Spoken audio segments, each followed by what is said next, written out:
Playwright 2023. It is my pleasure and privilege and joy and delight to welcome you all. And in fact, हम लोग यहाँ मिल रहे हैं कई साल के बाद. We had the first two editions of Playwright at Lalit Hotel. We had one at Hyatt. We are back to Lalit, but after a gap of 3 years because of the pandemic. We had two online editions, and this is in all the 6th edition of Playwright. So let's start with a round of applause for Playwright and inspiring sports conversations. Playwright was started and launched and founded by Chitranjan Agarwal, my friend Chatty, who's seated there in the pink shirt and also in the pink socks, along with me, Vivek Atre, and now we also have on board Mr. Hardeep Chandpuri. So the three of us are basically the core team of Playwright, and then we have dignitaries, luminaries, people who are absolutely outstanding in the sports field and in the field of life itself, who are our advisors, our mentors, our benefactors. Mr. Vijay Lokpalli is here. He is a senior journalist. He has been here in Playwright right from day one. And he has also been behind the concept of Playwright under discussion with us every year. It is a joy and pleasure to welcome him. We are dearly missing, sorely missing Mr. Novi Kapadia, who will be the highlight of the next part of the ceremony, who was Mr. Football of India, and today he is not with us. We lost him, and he was here for the first two editions or the three editions of Playwright perhaps, and such a vibrant, charming, cheerful personality. My friend Chitranjan and Mr. Lokpalli will speak more about Mr. Kapadia in a while. We are really joyful and grateful to have the presence of Mr. Surinder Singh Sodhi with us today, who is our hockey gold medalist of the 1980 Olympics. And when I met him today after all these years, no, I've never met him before, only on TV. And he is also from a similar service to mine and even my father's. He retired as Inspector General of Police, Punjab. His face has not changed at all. You look the same. Only thing is, I remember you dribbling into the goal in 1980 on TV, and now we are really, really pleased to have you with us. Very soon we'll be joined by Mr. Dhyan Chand's son, Mr. Ashok Kumar, who is also the hero of the 1975 World Cup and another great luminary of hockey. We'll also be joined by Mr. Rajpal Singh, who's a former Indian men's hockey captain. We are joined by the junior hockey girls team, please stand up for a second, of Chandigarh. And these youngsters are delightful additions to the Playwright edition. And one of them will be awarded in the evening for being an outstanding achiever. We have 6 awards in the evening, which are Playwright Foundation awards being given for the first time. I'd also like to mention a few other people who have been associated with Playwright right from the beginning. Mr. Charanjit Singh, who is so creative and versatile, who is also handling our media relations and has designed a wonderful brochure or booklet or magazine which is going to be launched just after the inaugural. And also he's been designing a lot of other things for us and looking after the media management. I'd also like to mention Mr. Simar Onkar Singh. He's a professor at Punjab University, and warm welcome to him. He is our booksman, and the rarest of the rare books which you will find outside, he will be proudly displaying, and some of them are also for sale. So you can definitely visit the bookstall when you are free.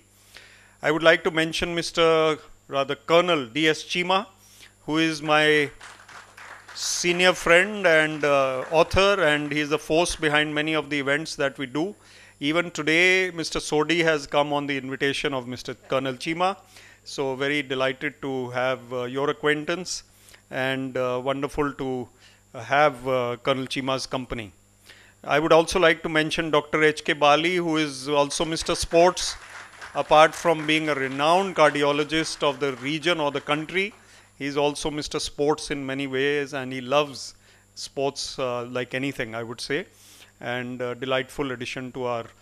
I cannot name everybody here. There are so many volunteers, there are so many people behind the scenes, and I would like to mention Mukta and Simran, who have been involved with so many of our events.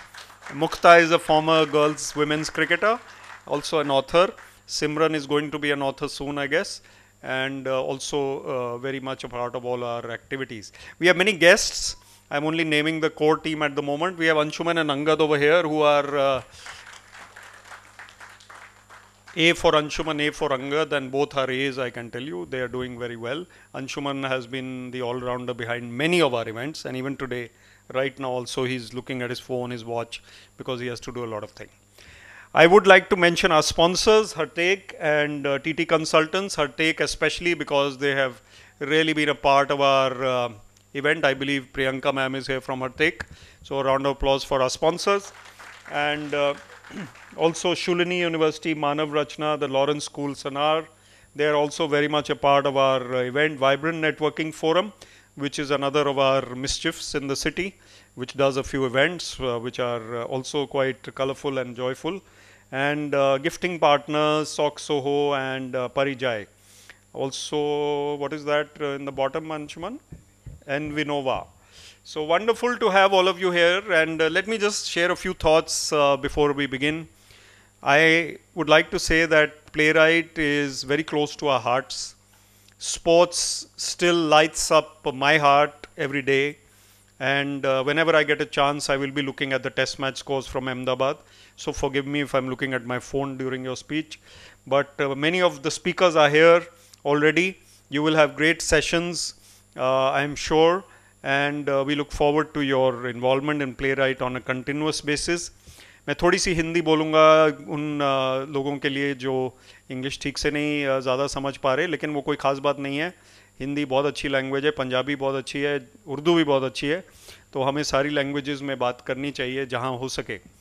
तो हमारा आज जो event है इसमें बहुत कुछ ऐसा unique नया है जो पहले नहीं हुआ. एक तो हम लोग इतने यंग लोगों को एक सेशन में इनवाइट कर रहे हैं, इसके बाद थोड़ी देर के बाद जो एक 8 साल की बच्ची है, वो Jaswini, she is coming, you can have a round of applause for her. She is going to be here, she is a golfer. And we also have Arnav and Ananya from the Lawrence School, Sanar. They are also going to be here.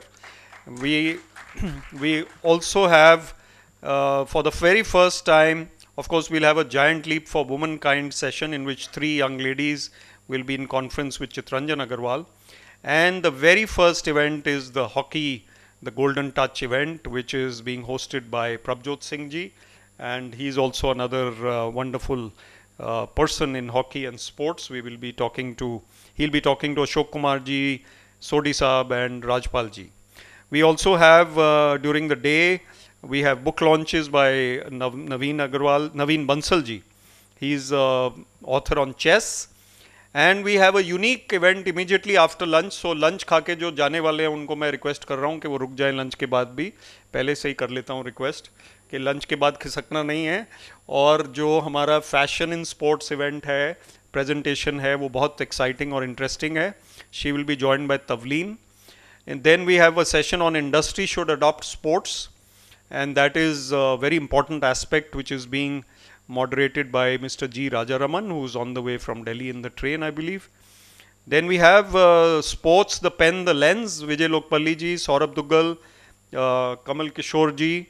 They will be in conversation with Dr. H.K. Bali.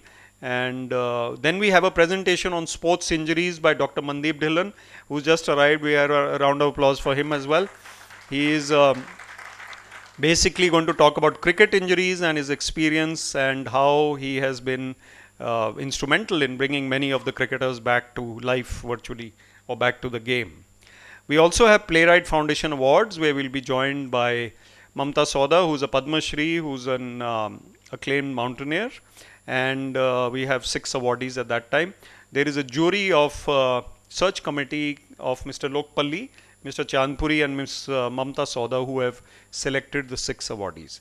तो ये बहुत लंबा हो गया, इसलिए मैं अब यहीं पे रोक लेता हूँ अपना intervention. And again, a very warm welcome to all of you. And let's begin Playwright 2023 with another cheer and round of applause. Let's start now. I would like to invite on stage Mr. Vijay Lokpalli now to pay tribute to Mr. Novi Kapadia, who we are dearly missing. You can please come to the podium here and share your thoughts. Thank you.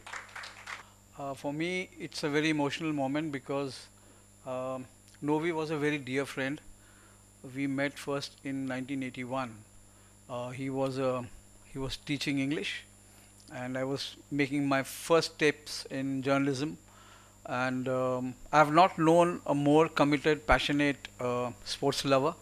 In Indian football, it is said that if you don't know Novi Kapadia, you're not a footballer, which is a fact. I have not come across maybe very few who wouldn't have met or read Novi. One of his books is probably the most accurate portrayal and history of Indian football. I don't know if it's on display here, Simranji, Novi's book. So if ever you get an opportunity, please read that book and you will understand Novi's involvement with football. I spent many afternoons and evenings at the Ambedkar Stadium, Nehru Stadium, and outside Delhi covering football matches. I remember one tournament in Ludhiana also. So Novi was he was born to write on sports. His best friends were sportsmen. Twice he was here to participate in the playwright event, and we sorely miss him. If he was here, he would have regaled you with the stories. He was a fantastic storyteller, and for me it's a very personal loss because of my association with him, and I really miss him. You would have loved having Novi Kapadia here. I mean, I can't speak more because I miss him so. Good morning, everyone. On behalf of Playwright Foundation, welcome all of you. Vivek has already done the honors, but I'm here to speak about Novi sir. I still remember, sorry, 17th March 2018, I think that was the date, when 18th was the first playwright, and I met him in the evening, and I had grown up reading Novi. Imagine, an English professor would be writing about Shakespeare and Yeats, but he was amazing. And there was this magazine called Sports World. I don't know how many of you remember, edited by Mansoor Ali Khan Pataudi. And Novi Kapadia used to write for that, along with David O'Brien, Rohit Brijnath. The cream of Calcutta writing was in that book, in that magazine. And Novi's articles were beyond compare. I mean, the rest of them were good too, but Novi was the standout person. And Novi sir, as Vijay sir just said that, he was a great storyteller. All of them were true. I still remember reading in 1988 about this car chase. He had to have taken an interview with Carl Lewis. He had to chase him from the airport, from the hotel to the airport. And imagine the fastest runner in the world, and Novi's involved in a car chase. It was like out of a James Bond movie, right? So the first question, of course, I asked him was about that, and then he told me the whole background, how it happened. And then, of course, the other one is about Maradona. He was there for the 1990 Football World Cup in Italy, and he was in Naples in the, Maradona's mansion. And he asked for someone for a pizza, and then Maradona himself got him a pizza, juggling a football with one leg. That's how he told us that's how it happened. So he's the only man I know who's met Maradona and been served a pizza by Maradona, right? Other than that, Novi sir has been very supportive, was very supportive of Playwright. I hope he's blessing us from up there. And the first time Novi sir held a session here was on football, and it was with Ranjit Bajaj. And Minerva had just won the I-League at that one day before. And what a wonderful turnaround that we are back at the Lalit, and Roundlass Punjab has won the I-League today, right? and they have been promoted to the ISL. Novi would have been the happiest that they are the first team ever in India, Roundelass Punjab, which is from Punjab, which is a football, which is not a sport, which is very popular in Punjab. They've managed to become the first team ever in the country to be promoted to a closed league, which is the ISL. So Novi sir, thank you for all those wonderful words that you wrote about football and supporting the sport. Thank you. Sports में क्या होता है, कई बार जो player है वो injured हो जाता है या अनवेल हो जाता है या कुछ हो जाता है, तो सब्स्टिट्यूट को बुलाया जाता है. आज मैं सब्स्टिट्यूट हूँ किसी का जो लास्ट मिनट पे बीमार हो गए, जिन्होंने यहाँ पे ये काम करना था जो मैं कर रहा हूँ. So I am very happy to be the substitute for that person. I hope she comes here by 1 o'clock, but she is really unwell, that's why she could not make it. But what I'm going to do is to introduce the next panel. And this next panel is absolutely wonderful panel which is on hockey. We have Mr. Narinder Singh IAS. Please बैठिए sir. So we have in fact Mr. S.S. Sodhi already here, the Olympian, the gold medalist, and I'm very happy that he is here. And in fact we are going to have the session with him. And because Mr. Prabjot Singh and Mr. Ashok Kumar are a little delayed, so I am going to start interacting with Mr. Sodhi, and then we'll have other people joining in. And this session is on the golden game of hockey. And because we have the hockey girls here from Chandigarh, we will be speaking in Hindi Punjabi a little bit. तुसी पंजाबी च गल करना, मैं हिंदी च. I warmly welcome Mr. Sodhi on stage. So welcome to this session on the golden game, hockey, and it gives me great joy and pleasure to welcome Mr. Sodhi, who, as I said, I remember so vividly from watching TV in 1980. And also, he has, though he's 10 years younger, he says, than Mr. Ashok Kumar, who is going to join us. And he is one of the faces of hockey that we remember so well. He has been in the Punjab Police after retirement from the game. And he is an absolute asset to our region. He's inspiring. He came in the morning and met the young girls who are here, जो कि बड़े खुश हुए. मेरे ख्याल sir को मिलके खुश हुए कि नहीं? जोर से ताली बजा के दिखाओ अगर खुश हुए. Very good. तो आप सोडी साहब, मैं भी एक मोटिवेशनल स्पीकर हूँ आजकल, और मैं आपसे पहला सवाल यही करूँगा कि हॉकी और स्पोर्ट्स में, क्योंकि गर्ल्स की बात हो रही है, गर्ल्स और विमेन को कैसे हम और ज़्यादा स्पोर्ट्स में ला सकते हैं और क्या करना चाहिए हमें? देखो, पहले जो पुराना टाइम था ना, उसमें गर्ल्स को स्पोर्ट्स में कम लाया जाता था, और आज जो टाइम है, स्पोर्ट्स में ही नहीं, हर फील्ड में जो वुमेन है वो साथ चलना चाहिए, उनको साथ काम करना चाहिए. आपने देखा होगा आर्मी में गर्ल्स आ गई हैं, बॉर्डर सिक्योरिटी फोर्स, बॉर्डर के ऊपर हमारी गर्ल्स जो वो रात को जो पहरा देते हैं ना, हम तो सोते हैं, तो गर्ल्स जो है वहाँ हमारे कंट्री के लिए वो रक्षा भी करती हैं. तो स्पोर्ट्स में आना तो नेचुरली बात है कि हर जो लड़का लड़की है, हर वो ज़रूरी नहीं उनको इंडिया ही खेलना है, स्पोर्ट्स में आना चाहिए. जितने भी फॉरेन कंट्री हैं सभी स्पोर्ट्स करते हैं, कौन सी एज हो, छोटा बच्चा है, बच्चे से लेकर एज ग्रुप बने हुए हैं, उनके अलग अलग एज ग्रुप के हैं. कोई 60 के ऊपर भी खेलते हैं, नीचे भी खेलते हैं 60 के जो. इसलिए जो गर्ल्स के लिए पहले आपने देखा होगा कि बहुत सी स्पोर्ट्स हैं जिसमें गर्ल्स खेलती नहीं थी.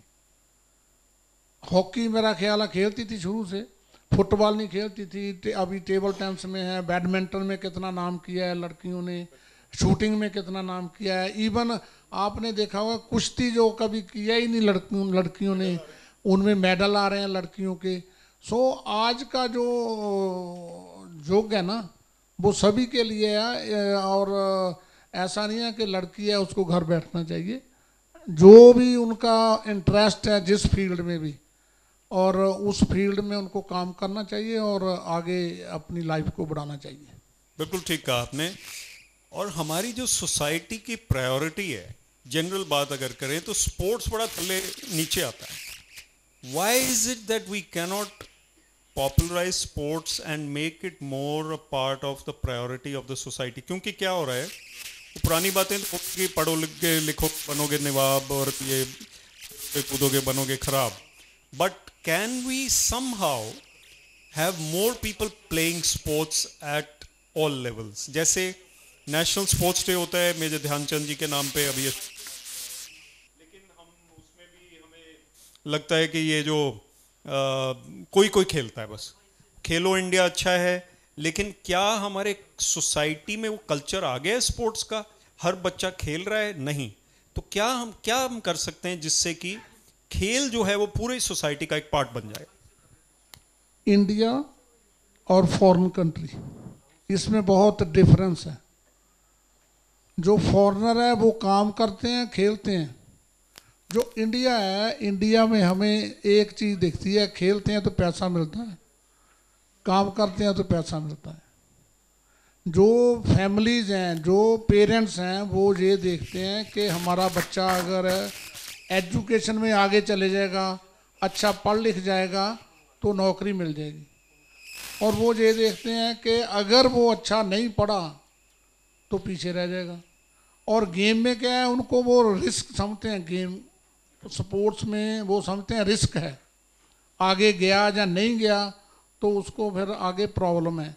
होना क्या चाहिए एक्चुअल में जो बच्चे खेलते हैं उनको अपनी खेल के साथ education. Please come on stage Ashok Kumar ji, please come on stage Prabhjot ji, आइए प्लीज, आइए please come, please join us. जी जी.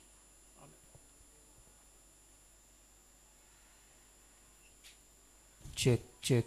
Very warm welcome to Mr. Ashok Kumar, World Cup hero, son of Major Dhyanchand ji and friend of Mr. Sodhi senior friend, and Prabjot ji, who is also Mr. Sports of the region. Prabjot ji is a very senior journalist, and he was telling us yesterday he has covered, if I remember correctly, 7 Olympic Games, 10 Hockey World Cups, Cricket World Cup, Football World Cups for the Tribune for many years. Please give him a round of applause. And for other media. So Ashok sir, हम बात कर रहे थे सोडी साहब के साथ कि कैसे जो स्पोर्ट्स है उसको, जनरल बात कर रहे हैं पहले, उसको कैसे हम थोड़ा सा सोसाइटी में प्रायोरिटी में ला सकते हैं, कि प्रायोरिटी में वो नीचे है अभी. जी सोडी साहब. जैसे अभी मैंने बताया कि जो स्पोर्ट्स करते हैं लड़के और लड़कियां, उनको एजुकेशन के साथ स्पोर्ट्स जरूर करना चाहिए. क्योंकि पेरेंट्स जो है वो देखते हैं कि इसका फ्यूचर क्या है बच्चे का. अगर वो खेलता है, साथ पढ़ता है, तो उनको एक दिमाग में रहती है कि अगर नहीं खेलेगा तो एजुकेशन में आगे चले जाएगा. Check. बिल्कुल. तो Check one. Hello, sound check. So now I hand over the session to Prabjot ji, and we have our guests. All team is complete. Yeah. So Rajpal ji bhi aa gaye. So you all know him very well, and he captained India. Now he is with Punjab Police, also like Mr. Surinder Sodhi. So he represented India for a number of years. So let Mr. Sodhi continue, then we get back. Education, जैसे अभी बोला कि बच्चों को education के साथ sports जरूर करना चाहिए. और ये नहीं है कि हमारे बच्चों में क्या है कि वो देखते हैं कि स्पोर्ट्स में इतना इंटरेस्ट नहीं लेते. जो लड़के स्कूल में, कॉलेज में इंटरेस्ट लेते हैं, उनको पता है कि मैंने स्पोर्ट्स में आगे जाना है, तो मेरा ख्याल है कि वो सभी लड़के, जो लड़कियां हैं, उन्होंने स्पोर्ट्स में भी अच्छा किया और आगे जाकर एजुकेशन तो की, साथ साथ वो सभी के सभी लड़के जो हैं, लड़कियां हैं, अच्छी जॉब के ऊपर आज हैं. और पेरेंट्स जो हैं, जो ये समझते हैं कि बच्चे का रिस्क है, अगर खेलते हैं, पढ़ाई कम करते हैं, तो वो जो रिस्क समझते हैं. और सबसे बड़ी बात इंडिया में है जो वो आज की डेट में आज देखा जाता है कि पैसा किस गेम में है। क्रिकेट आज क्यों ऊपर जा रही है, जितने बच्चे क्रिकेट की एकेडमी में जाते हैं वो अपने पैसे देकर गेम सीखते हैं, जबकि दूसरी गेम जैसे हॉकी है, हमारे हॉकी की एकेडमी बनी हुई है, उसमें सभी फ्री करवाते हैं, फ्री उनको मिलता है, खाने को भी मिलता है। गवर्नमेंट की तरफ से भी एकेडमी है, कईयों ने प्राइवेट एकेडमी बनाई हुई है। लेकिन बच्चे क्रिकेट क्यों खेलते हैं? क्रिकेट इसलिए खेलते हैं कि उसमें पैसा है, और पेरेंट्स भी बच्चे की फीस, जो छोटे अभी बच्चे हैं एकेडमी में जाते हैं सीखने के लिए, उनके पेमेंट करते हैं बच्चों की पर मंथ 3-4 हज़ार रुपया देकर सीखते हैं। उनके क्या माइंड में क्या है कि अगर हमारा बच्चा क्रिकेट में आगे निकल जाता है तो जो उसका फ्यूचर है वो सेव हो जाता है। इवन बच्चा जो जैसे पंजाब ले लो, पंजाब में अगर रणजी ट्रॉफी भी खेल जाते हैं लड़के, तो उनको मेरा ख्याल आज की डेट में 2-3 रणजी ट्रॉफी खेल जाए तो उसको 2 लाख 1.5 लाख रुपया पेंशन मिलने लग जाती है, स्पोर्ट्स पेंशन, अगर उसके पास जॉब है या नहीं है। और ये गवर्नमेंट को चाहिए, आज की डेट में तो चलो पैसे, जो गेम अच्छी खेलते हैं, बैडमिंटन में भी पैसा आ गया, अभी वॉलीबॉल में भी लीग चलने लगी है, जो कबड्डी चलती है नेशनल स्टाइल कबड्डी, उसमें सर्कल स्टाइल की बात नहीं मैं करता, नेशनल स्टाइल में, और फुटबॉल में। ये एक ऐसा प्रोग्राम बनना चाहिए गवर्नमेंट की तरफ से, जो बिजनेस हाउसेज हैं वो अलग अलग गेम्स जो हैं उनको उनमें कुछ ना कुछ स्पॉन्सर करें, और सभी जो गेम्स हैं उनको प्रमोट करने के लिए जितने भी अच्छे स्पोर्ट्स पर्सन हैं उनका जो ग्रेडिंग, जैसे क्रिकेट में होता है ग्रेडिंग हो, हर गेम में ग्रेडिंग हो, कौन से ग्रेड के ऊपर वो खेल रहा है, और नीचे जितने जिस लेवल पे खेला उसको ये ना फिक्र हो कि मुझे अगर मैं ऊपर तक नहीं गेम खेलता तो मुझे इन फ्यूचर कोई प्रॉब्लम आएगी। तो ये एक ऐसा प्रोग्राम बनना चाहिए। अगर हम फॉरेन में जाते हैं वहाँ फुटबॉल का बहुत क्रेज है, कई कंट्रीज़ में तो क्रिकेट को जानते भी नहीं है, उनका भी ऐसा ही हाल है, वहाँ पैसा नहीं है। एक इंडिया कंट्री है जहाँ सबसे वर्ल्ड में मेरा ख्याल है ज़्यादा क्रिकेट में पैसा है, जो आपने देखा जो T20 चलती है जहाँ लीग भी, कई दूसरी कंट्री के प्लेयर हैं जो बोलते वर्ल्ड कप नहीं खेलेंगे, T20 खेल लेंगे। हाँ, वो तो दो पैसे की बात है ना, आज की दुनिया पैसे के साथ चलती है। और जो अच्छे स्पोर्ट्समैन हैं कई गेमों में, जहाँ दूसरे वो तो फ़ोटो खिंचाने के भी पैसे बोलते, पैसे लेंगे तो फ़ोटो खिंचाओ, और किसी कहीं उन्होंने कहीं इनवाइट किया किसी को तो वो भी इनविटेशन ऐसे ही जाते हैं। सो पैसा सबसे बड़ी बात है हर गेम में, ताकि वो उसका जो आगे फ्यूचर है अच्छा हो सके। सोडी साहब, मैं sorry for intervention, as he was saying कि स्पोर्ट्स में पैसा, आई हैड ए चांस कि मैंने तीनों वर्ल्ड कप कवर किए हैं, सॉकर का भी, क्रिकेट का भी और हॉकी का भी। और सबसे जिसको कहते हैं ना हॉकी वाला तो बच्चा है, हॉकी में वर्ल्ड कप में जितना बजट बनता है टोटल, वो क्रिकेट के मुकाबले तो कुछ नहीं, फीफा के मुकाबले में तो बिल्कुल ही नहीं है, ज़ीरो है। लेकिन आज जब हम बैठे हैं यहाँ हॉकी की बात करने और इंडियन हॉकी की बात करने, लगभग 100 साल होने वाले हमारी हॉकी को। 1924 में हमारी हॉकी इंडिया में शुरू हुई, और हमारे पास जो लोग हैं, अशोक ध्यानचंद बैठे हैं, ये 75 वर्ल्ड कप के टीम के मेंबर, सोडी साहब खुद 1980 जो लास्ट हमारा मेडल ओलंपिक्स में आया गोल्ड मेडल, उस टीम के मेंबर, राजपाल सिंह बैठे हैं, ये सारे अकम्पलिश स्पोर्ट्समैन हैं। और इन्होंने हॉकी को देखा है, कहाँ हम ग्रास से हॉकी खेलते खेलते एस्ट्रोटर्फ पे पहुंच गए, और एस्ट्रोटर्फ में हमने अब बहुत सालों के बाद टोक्यो 2020 में जो 21 में हुई ब्रोंज मेडल जीता।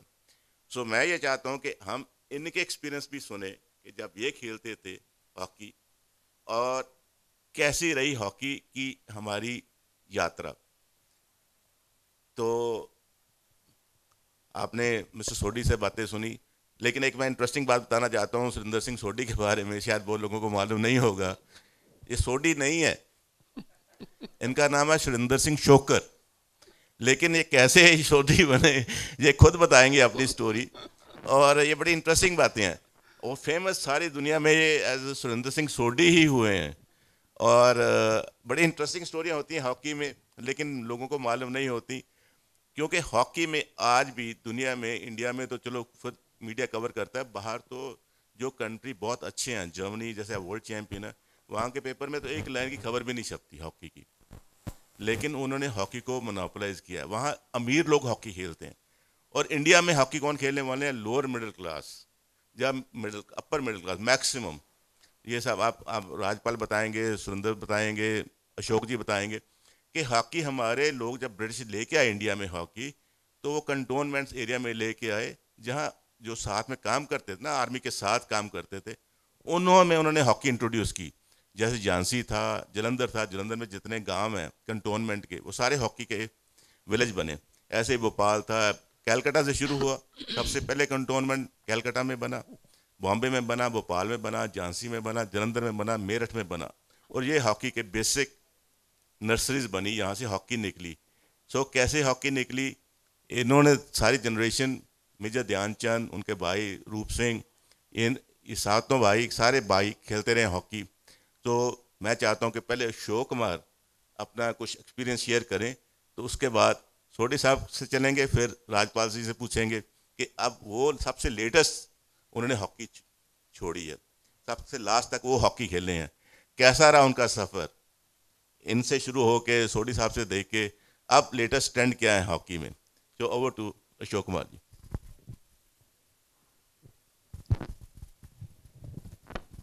Thank you produce.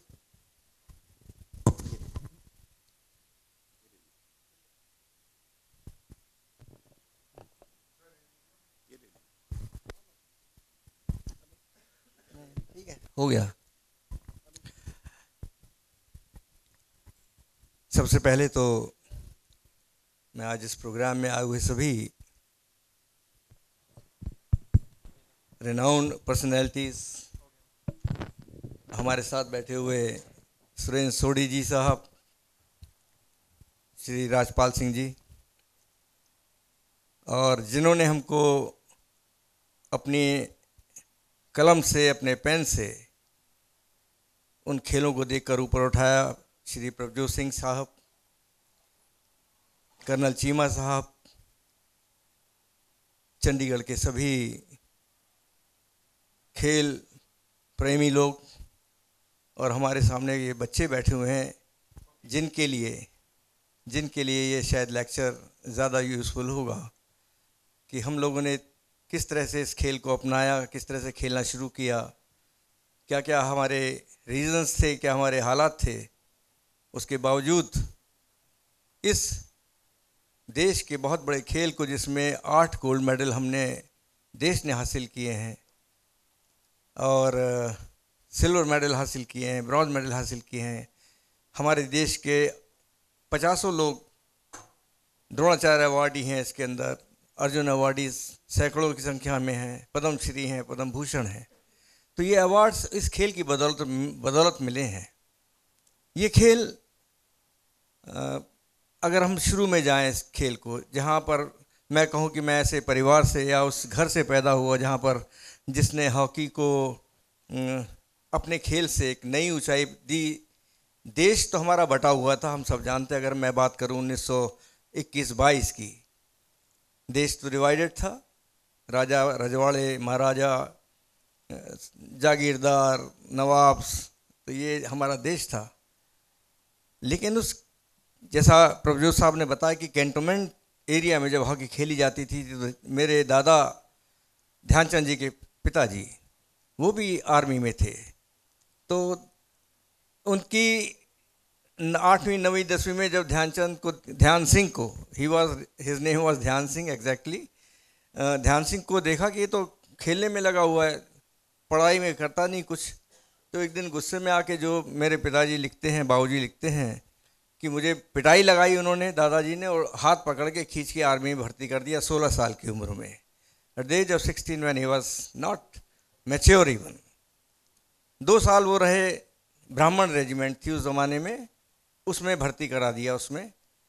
2 साल वो उसमें बच्चा प्लाटून में रहे, क्योंकि झांसी हीरोज़ क्लब, झांसी में एक ऐसा क्लब रहा जिसके 100 साल पूरे हो गए हैं। उसमें कंकड़ पत्थर मिट्टी और नंगे पैर खेलना, और वो एक कैसी बॉल गेंद होगी मैं नहीं समझ सकता, जैसी भी गेंद हो, लेकिन वो लकड़ी का एक अजब से उसका खाका, उससे उन्होंने खेलना शुरू किया। और उस झांसी हीरोज़ क्लब से खेलते खेलते जो नंगे पैर कंकड़ीली पथरीली ग्राउंड के ऊपर प्रैक्टिस करी उन्होंने, उसका फ़ायदा उस कैंटोनमेंट में जब पहुँचे फ़ौज के अंदर, तो शाम के वक्त हमेशा आर्मी के अंदर खेलों का तो चलन है ही, आज भी है, लेकिन आज कम हो गया, इसका मुझे अफसोस है। पहले बहुत होता था, कोई ना कोई खेल हर कोई खेलता था। तो ध्यान सिंह को खेलते हुए देखा उनके सूबेदार मेजर बाले तिवारी साहब, जो उनके सूबेदार मेजर थे, जो कंट्रोल करते थे सारे बच्चों को, सिपाहियों को। तो उन्होंने देखा ये लड़का जो है ये अजब हॉकी खेल रहा है, इसका खेल सबसे अलग है और ड्रिबलिंग बहुत कर रहा है। तो 2, 4, 6, 10 दिन के बाद जब एक वक्त आया तो उन्होंने, लड़के इधर आओ, तो ध्यान सिंह दौड़ कर गए उनके पास जी। तो उन्होंने कहा कि तुम बहुत अच्छा खेलते हो, तारीफ करी पहले, बहुत अच्छा खेलते हो तुम, और तुम्हारे खेल के अंदर एक अजब सा कंट्रोल है, तुम्हारी ड्रिबलिंग अच्छी है, तुम हर एक को डॉस कर लेते हो, लेकिन ये कंप्लीट गेम नहीं है। कंप्लीट गेम क्या है? ये 11 खिलाड़ियों का गेम है। अगर तुम्हारे अंदर ये सूझबूझ आ जाए, दिमाग आ जाएगी कैसे तुम अपनी अंडरस्टैंडिंग उनके साथ बनाते हो, and you play along with those your colleagues with the passes, not with dribbling. Dribbling अच्छी लगती है, लेकिन उसको तुम पास करोगे तो तुम्हारे खिलाड़ी आगे जाएंगे, बॉल फ्री मिलेगी दूसरे को और वो मूव करेगा आगे जाके और उसको अच्छी तरह से खेल सकता है। और ये बात मैं बड़े फ़ख्र से कह सकता हूँ कि भारत ने जो फॉर्मेशन उस ज़माने में बनाई थी 5-3-2-1 की हमारी फॉर्मेशन, जिसको W फॉर्मेशन हम लोग कहते थे, तो वो फॉर्मेशन उस वक्त पहली बार भारत टीम ने बनाई, जो दुनिया में कोई टीम, अलग टीमें नहीं खेलती थी, चाहे वो यूरोप हो, चाहे अमेरिका हो, चाहे लैटिन अमेरिका कंट्रीज़ हो। तो वो फॉर्मेशन भारत ने बनाई। तो ध्यानचंद ने, कहते हैं ना कि किसी बच्चे को ज़रा सा पैम्पर करिए, उसको पीठ पे थपथपाहट दीजिए, तो उसका हौसला और बुलंद हो जाता है कि मेरे बड़े ने मुझे शाबाशी दी है, मेरे खेल को सराहा है। तो ध्यानचंद भी उसके अंदर शामिल हो गए कि यस, मेरे सूबेदार मेजर ने मुझे बुला के ऐसा कहा है, तो वो हिंट उन्होंने अपनी जेब में रख लिया कि इसको मैंने अप्लाई करना है। अब उसके लिए वो जुट गए, 16-17 साल की उम्र जो थी उनकी। और ये कहानी मैं जो सुनी है, पुराने हमारे जो, हम तो बाप लोग कह सकते हैं, जो हमारे पिता लोग थे, तो कभी अपने बच्चों को सामने खड़ा करके या बिठा के ऐसी बातें नहीं बोलते थे, उनको दूर रहना पड़ता था। लेकिन मैं पीछे खड़े होकर बातें सुनता था उनकी। तो उन्होंने कहा कि जब हमारे दोपहर का लंच का टाइम होता था और जो वक्त मिलता था, मैं अपनी हॉकी और बॉल लेके एक सुनसान जगह पे चले जाकर अपनी प्रैक्टिस करता था, क्योंकि उनको वो धुन सवार हो गई। और ये धुन या लगन या जिसको कमिटमेंट कहते हैं, वो उनके अंदर पैदा हो गया कि मुझे खिलाड़ी बनना है, हॉकी का प्लेयर बनना है। तो उन्होंने उस सुनसान जगह में जो आधा पौना घंटा उनकी बॉल और हॉकी चलती थी, अब जब बॉल हॉकी चलेगी तो डेफिनेटली आप अपना दिमाग उसके अंदर लगाएंगे कि मैं इसके अंदर से क्या क्या चीज़ और निकाल सकता हूँ, क्योंकि कोई भी विद्या, कोई भी एजुकेशन का कहीं कोई एंड नहीं है। आज हम लोग चांद की ऊंचाई तक पहुंच गए, पहले हमको कहीं जाने में तकलीफ होती थी, तो इसका कहीं कोई, आज एजुकेशन देख लीजिए कहाँ से कहाँ पहुंच गई है, हमारी साइंस कहाँ तक पहुंच गई है, हमारे स्पिरिचुअल चीज़ें कहाँ से कहाँ तक निकलती थी। तो ये तो एक मानव हमारी कह सकते हैं कि इंसान की एक ऐसी चीज़ है जो हमारे दिमाग के तौर पर दी है ईश्वर ने, कि आप कुछ भी खोज सकते हो, कुछ भी कर सकते हो। तो ध्यानचंद जी के अंदर वो चीज़ पैदा हुई और उन्होंने आधे पौने घंटे के अंदर अपनी खेल खेला। और शाम को जब प्रैक्टिस पे आते थे तो उस खेल को जो सीखा अपने आप से, उन्होंने अपने दिमाग से, उसको वो अप्लाई करते थे, उसको अप्लाई करते थे। अप्लाई करने के बाद क्या अच्छा हुआ क्या बुरा हुआ उसका एनालाइज करते थे मैच के बाद, जो रात शाम का उनका रोल कॉल का टाइम होता था, खाने का टाइम, डिनर का टाइम, उसको कि मैंने क्या अच्छा किया, क्या बुरा किया, मेरी टीम के अंदर जो खेल रहे थे उसमें किस खिलाड़ी ने अच्छा किया, किसने बुरा किया, उस क्यों गलती से हमारे ऊपर गोल हुआ या हम क्यों गोल कर पाए। तो दोनों चीज़ों का प्लस माइनस का वो एनालाइज करते थे और अगले दिन उसको रेक्टिफाई करके फिर प्रैक्टिस वही दोपहर की। तो दैट्स वाई उनका जो खेल या कंट्रोल या उनका दिमाग वो डेवलप होता चला गया।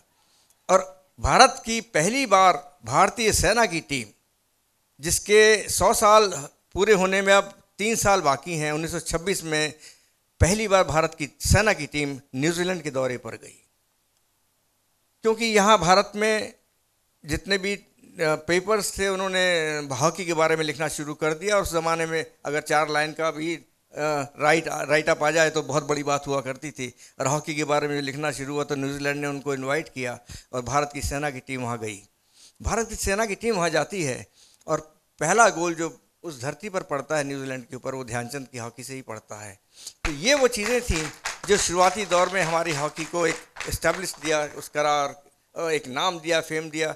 बहरहाल वो आर्मी तक ही सीमित रहा पॉपुलैरिटी हॉकी की, क्योंकि ओलंपिक या दूसरे हमारे जो स्टेट्स थे उनको इतना पता नहीं था कि खेलों में ओलंपिक क्या होता है और ओलंपिक मेडल्स क्या होते हैं, उसकी वैल्यू क्या है। जो आज वैल्यू हम देख रहे हैं, क्या उसकी वैल्यू उस ज़माने में 28 के ओलंपिक के जीते हुए खिलाड़ियों को नहीं दी जा सकती या मिलनी चाहिए थी। लेकिन हम तो एक थे ही नहीं, हम तो गुलाम थे, हम तो we are dependent upon Britishers. तो उन्होंने 26 के बाद वहाँ पर मैच खेले हैं और हॉकी की पॉपुलैरिटी बढ़ी है। तब तक ओलंपिक गेम्स में हॉकी को शामिल नहीं किया गया था 1924 के ओलंपिक में और 1920 के ओलंपिक में, अगर मैं गलती पर नहीं हूँ प्रभुजोत से आप।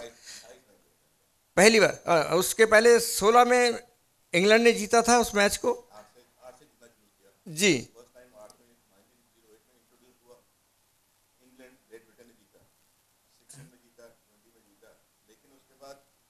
गैप आ गया, पॉपुलैरिटी नहीं थी।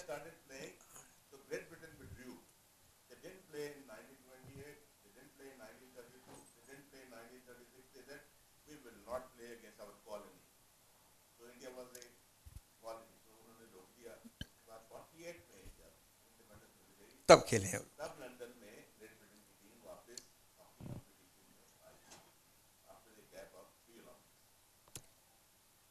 तो वहाँ पर 28 के अंदर इस पॉपुलैरिटी को जो 1926 में भारत की टीम ने न्यूजीलैंड के अंदर डेवलप करी और बढ़ाई, उसके आधार के ऊपर, बेस के ऊपर 1928 के ओलंपिक में हॉकी को इंक्लूड किया गया।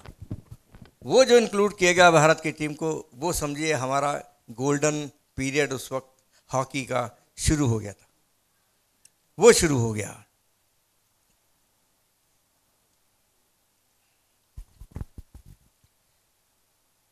उन्नीस सौ 28 में पहली बार भारत की टीम जाती है और ध्यानचंद साहब लिखते हैं कि मैं तो एक सिपाही था और जब मुझे मेरे कमांडर ने अथॉरिटीज़ जो उस ज़माने में उनके साथ में थी, सेना की, फौज की, उन्होंने उनको बुलाया कमरे में और when he informed Dhyan Singh कि you have been selected for this Olympic games 1928, तो कहते मैंने उनको अपने वर्दी में थे, सल्यूट किया और बिल्कुल अबाउट टर्न करके दरवाजे के बाहर निकले हैं।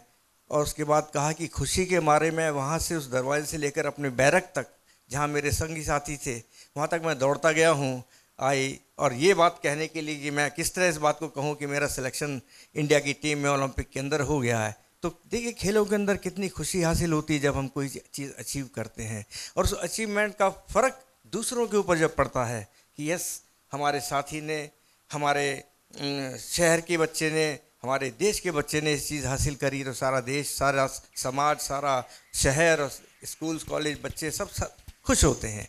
तो ये फीलिंग को बताने के लिए run away and informed his colleagues, yes I have got selected with this to play in the 1928 Olympics games, जाकर खुशी जाहिर करते हैं। उसके बाद टीम निकलती है 1928 में बड़ी मुश्किल से, क्योंकि उस टाइम राजा लोग या बड़े लोग जिनके पास थोड़ा पैसा होता था वो कप्तान बनते थे। हाँ ये बात है, ये ऐसे ही था पहले, तो उनको बनाया जाता था, क्योंकि अब ध्यान सिंह के पास क्या था, जूते, शर्ट, पैंट और हॉकी स्टिक। तो जयपाल सिंह रेड्डी सबसे पहले कप्तान भारत के बने 1928 में, उड़ीसा के थे वो। राजा रजवाड़ों के उसमें थे, इंग्लैंड पढ़ रहे थे उस ज़माने में। तो वो वहाँ पर इनका टीम बनती है, ध्यानचंद पहुँचते हैं, 11 लोग जहाँ खाली, ओनली 11 प्लेयर्स 1928 में, 12वां प्लेयर नहीं था, बड़ी मुश्किल में। तो जयपाल सिंह साहब के साथ वो टीम वहाँ कंपनी हो जाती है और हमारी टीम खेलती है वहाँ, and we beat before the finals. जो उसके बाद हम लोगों ने कुछ और कागजी अखबारों की कटिंग्स 1928 की हासिल करी है जो ब्लैक एंड वाइट में है, और वहाँ के अखबार लिखते हैं कि जब पहला मैच हुआ था भारत का तो उसमें सिर्फ 200 लोग थे, 250 लोग थे, और हॉकी का जो खेलने का स्टाइल था वो जैसे हम लोग पोलो खेलते हैं ना, कि लिया हिट मार दी, इधर से उधर मार दी, उधर से इधर मार दी, कोई सिस्टम नहीं था। बट भारत की टीम जो फिजिकली फिट थी, क्योंकि आर्मी के लोग और जो उस टाइम खेल रहे थे फिट लोग थे, और फॉर्मेशन हमारी 5-3-2-1 की बनाई गई। ध्यान सिंह लेफ्ट आउट, दारा साहब, अपने जाफर साहब, इस तरह के खिलाड़ी खेल रहे थे, और उन्होंने जब पहला मैच खेला तो सिर्फ 250 लोग थे। और वहाँ के अखबार लिखते हैं कि भारत की टीम आई है, उसके अंदर एक सांवला सा लड़का खेल रहा है जिसका नाम ध्यान सिंह है, और उसकी हॉकी में ऐसा है जैसे कोई जादू हो। ये उस वक्त के लफ्ज़ हैं, जादू हो। उसके स्टिक से बॉल निकलती नहीं है। उनका फॉर्मेशन, उनका आपसी तालमेल, आपसी उनका कॉम्बिनेशंस टीम का देखने लायक है। And you won't believe it कि उस 250 के पहले मैच को जब वहाँ के लोगों ने देखा, हॉलैंड के लोगों ने, और फाइनल मैच में अगेंस्ट हॉलैंड मैच था, फाइनल मैच था, एक दिन पहले ध्यान सिंह बीमार हो गए, और असली बीमार हुए, जिसके अंदर बुखार उनका जो लिखते हैं 103 डिग्री का बुखार उनके ऊपर था। मैच से पहले पंकज गुप्ता साहब, जो उस वक्त के मैं कह सकता हूँ कि अगर वो इंसान नहीं होते तो हॉकी नहीं होती, फुटबॉल नहीं होती, एथलेटिक नहीं होती। He was promoter that time and he was the manager. He used to manage everything in sports. He was the first Secretary General of Indian Hockey Federation. Yes, if I remember. Indian, that. first Indian. First Indian. उससे पहले British जो लोग थे वो hockey को president भी British लोग हुआ करते थे इंडियन हॉकी के, और सेक्रेटरी जनरल भी। और 1930 में पंकज गुप्ता पहली बार इंडियन हॉकी फेडरेशन के सेक्रेटरी जनरल बने। उसके बाद हॉकी की ये तो स्टोरी जो बताई, अब ये स्टोरी मेरी बहुत लंबी हो जाएगी, तो मैं इसमें थोड़ा सा इंटरव्यू करना चाहूँगा कि देखिए अशोक जी, सुरेंद्र जी, ये दोनों ने तो ग्रास पे भी हॉकी खेली है और एस्ट्रोटर्फ पे भी हॉकी खेली है। राजपाल सिंह शायद इन्होंने एस्ट्रोटर्फ पे ही हॉकी खेली है, ग्रास पे इंटरनेशनल लेवल पे नहीं खेला। स्कूल में तो खेली। तो मैं अब राजपाल जी से पूछना चाहूँगा कि इनका एक्सपीरियंस कैसा रहा, कि हम तो पंजाब में तो एस्ट्रोटर्फ थे भी नहीं इतने, फिर भी आप पंजाब से निकले और सीधा एस्ट्रोटर्फ पे गए, और एस्ट्रोटर्फ पे हमारी परफॉर्मेंस वो नहीं रही जो अशोक कुमार जी के टाइम पे रही या सुरेंद्र सोडी के टाइम पे रही। तो क्या प्रॉब्लम हुई पंजाब में, जब पंजाब कितनी बड़ी देन थी हॉकी की? तो आपको क्या लगता है कि ये जो स्विचिंग ओवर था फ्रॉम ग्रास टू एस्ट्रोटर्फ, इसने भी हमारी हॉकी को अफेक्ट किया? इसको ज़रा सा 2 लाइन में मैं डिफाइन कर देता हूँ। बिकॉज आई प्लेड, मैं घास पे भी खेला हूँ। 76 का ओलंपिक हमने पहली बार एस्ट्रोटर्फ पे खेला, और 79 जब मैं आखिरी बार इंडिया के लिए खेला हूँ पर्थ इंटरनेशनल में, वो भी एस्ट्रोटर्फ थी। लेकिन उस एस्ट्रोटर्फ पर खेलने के लिए जो हमको इक्विपमेंट दिए गए थे या खेली जाती थी, वो थी लेदर की बॉल और हमारी लकड़ी की स्टिक। शू के नाम पर जो आजकल चल रहे हैं नहीं थे हमारे पास, वो बाटा के या दूसरे स्टड शू टाइप हॉकी फुटबॉल खेलने वाले, वो शू हमको दिए थे। लेदर की बॉल को अगर आप देखें और पानी में डाल के 10 मिनट डाल के अगर डाल दें, तो उस बॉल का वेट जो 5.5 औंस से था वो 8-9 औंस पहुंच जाता था। सारा पानी उसके अंदर एब्जॉर्ब हो जाता था। And you won't believe it कि 1979 में लेट सुरजीत सिंह जिनके साथ मैं गया था, he was full back that time, 76 में भी ये हालत थी हमारी। 76 मॉन्ट्रियल जो स्टार्टिंग पॉइंट था, और स्टार्टिंग पॉइंट में हमको जो एक नाम था भारत का, असली ग्राउंड के ऊपर, जो नेचुरल टर्फ के ऊपर, नेचुरल ग्रास के ऊपर खेलने का हमारा स्टाइल था, जो हम कलाइयों से खेलते थे। अगर आप इसको समझें खेल को, तो पहले की हॉकी कलाइयों से खेली जाती है, आज की हॉकी कंधे से खेली जाती है। कंधा और कलाई, तो आप जोर समझ सकते हैं कितना कंधे में जोर होता है और कितना कलाई में जोर होता है। तो वो हॉकी का सबसे बड़ा डिफरेंस यूरोपियंस ने बनाया हमारी इस जो हमारा पाकिस्तान भी जोड़ सकते हो, आज पाकिस्तान कहीं भी नहीं इस देश के दुनिया के अंदर हॉकी के अंदर, तो ख़त्म हो गया। एस्ट्रोटर्फ हमारे पास 76 में तो थी ही नहीं, एक पहली ग्राउंड लगी थी पटियाला में, एशियन गेम्स में पहली ग्राउंड लगी। अब जब स्केयर सिटी हो, स्कूल्स कॉलेज की, जैसे सुरेंद्र सिंह सोडी साहब बोल रहे हैं कि बच्चों को हमको सिखाना है बच्चों को, अब मेरे वहाँ बच्चों के लिए अगर एक ग्राउंड डाल दी जाए, वो तो वैसे ही दौड़ना शुरू कर देगा, शौक पैदा होगा, उसके अंदर आगे खेलने की इच्छा पैदा होगी, वो आगे बढ़ेगा। तो हमारे पास शुरू से इस तरह की चीज़ें रहीं कि वो डेवलपमेंट जो एस्ट्रोटर्फ के बाद एकदम से आना चाहिए था, तूफान की तरह आना चाहिए था। सारे देश के पॉलिटिशियंस को इस बात को सोच के कि हमारी हॉकी का दर्जा क्या है। 8 गोल्ड मेडल आज तक भी दुनिया में किसी ने एक बार हॉकी अभी तक हॉकी में नहीं जीते हैं। हम लोग इस बात को फ़ख्र कर सकते हैं, लेकिन अपनी उन चीज़ों को ऊपर उठाने के लिए पैसा भी चाहिए। पैसा भी था ही नहीं, कुछ भी नहीं था। मेरा लास्ट कैंप चंडीगढ़ में लगा था 1975 वर्ल्ड कप का, और मुझे बेहद खुशी है कि पंजाब अगर वो कैंप को ना लगा था तो पटियाला में जो सरकारी हमको पैसा या खाने का मिलता था वो 20 रुपये रोज़ का था पर प्लेयर, तो 20 रुपीज़ पर डे पर हेड। अगर कैंप एनएस में लगता तो घी दूध मक्खन कहाँ से मिलता? चलो ये इनसे भी पूछते हैं, राजपाल से पूछते हैं, ये भी इन्होंने कैसा कैसा टाइम देखा हॉकी में, कैसे फैसिलिटीज़ रहीं, क्योंकि उस जैसे ये कह रहे हैं उस वक्त तो कुछ नहीं था, लेकिन जब आप खेले तो गवर्नमेंट की पैट्रोनेज थी। माइक दो राजपाल जी। सो राजपाल जी, तुसी अपने experience. Thank you so much sir. वैसे मेरी आदत है कि स्टेडियम खाली जिहा होवे ना, मेरे ते प्रैशर जिहा नहीं आउंदा, ते जे प्रैशर होवे तो मेरी परफॉर्मेंस चंगी हो जाती है। तो हो सकता है अज परफॉर्मेंस इन्नी वधिया ना रहे, क्योंकि मेरे राइट साइड ते स्टेडियम खाली है। तो पहले तो सारिਆਂ ਨੂੰ प्यार भरी सत श्री अकाल। स्पैशली मेरे भूआ जी बैठे ने जी, भुपिंदर जी, डॉक्टर ढिल्लों जी, ढिल्लों साहब साडे नाल ट्रैवल भी करते रहे ने। तो मैनूं लगता है कि एक फिजियो की एक डॉक्टर की जिहड़ी इंपॉर्टेंस आ वो प्लेयर ही समझ सकता है।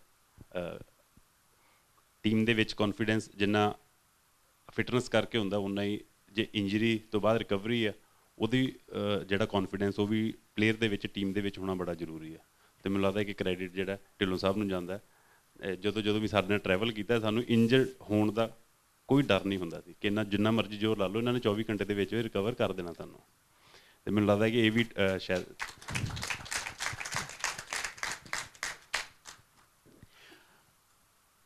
ਜੇ ਸਰ ਓਵਰਆਲ हॉकी की गल करिए साडे टाइम की, या मैं अपनी परसनल गल करूँगा, जे मैं चंडीगढ़ च ही खेडे, मैनूं लगता है कि ये बाद च पता लगा, पहलां सानूं नहीं पता ही कि अकैडमीज़ भी होंदियां कुछ ने।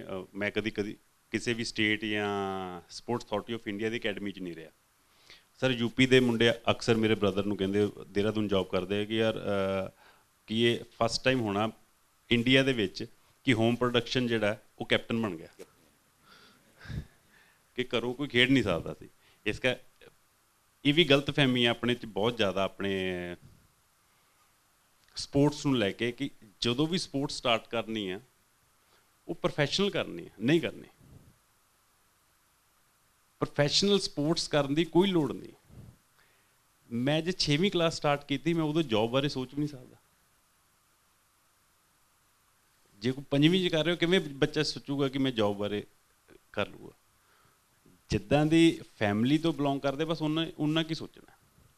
शाम नूं हर बच्चा अपने गली मुहल्ले जिथे मर्जी खेडदा हुंदा सी, अज भी खेडदे ने।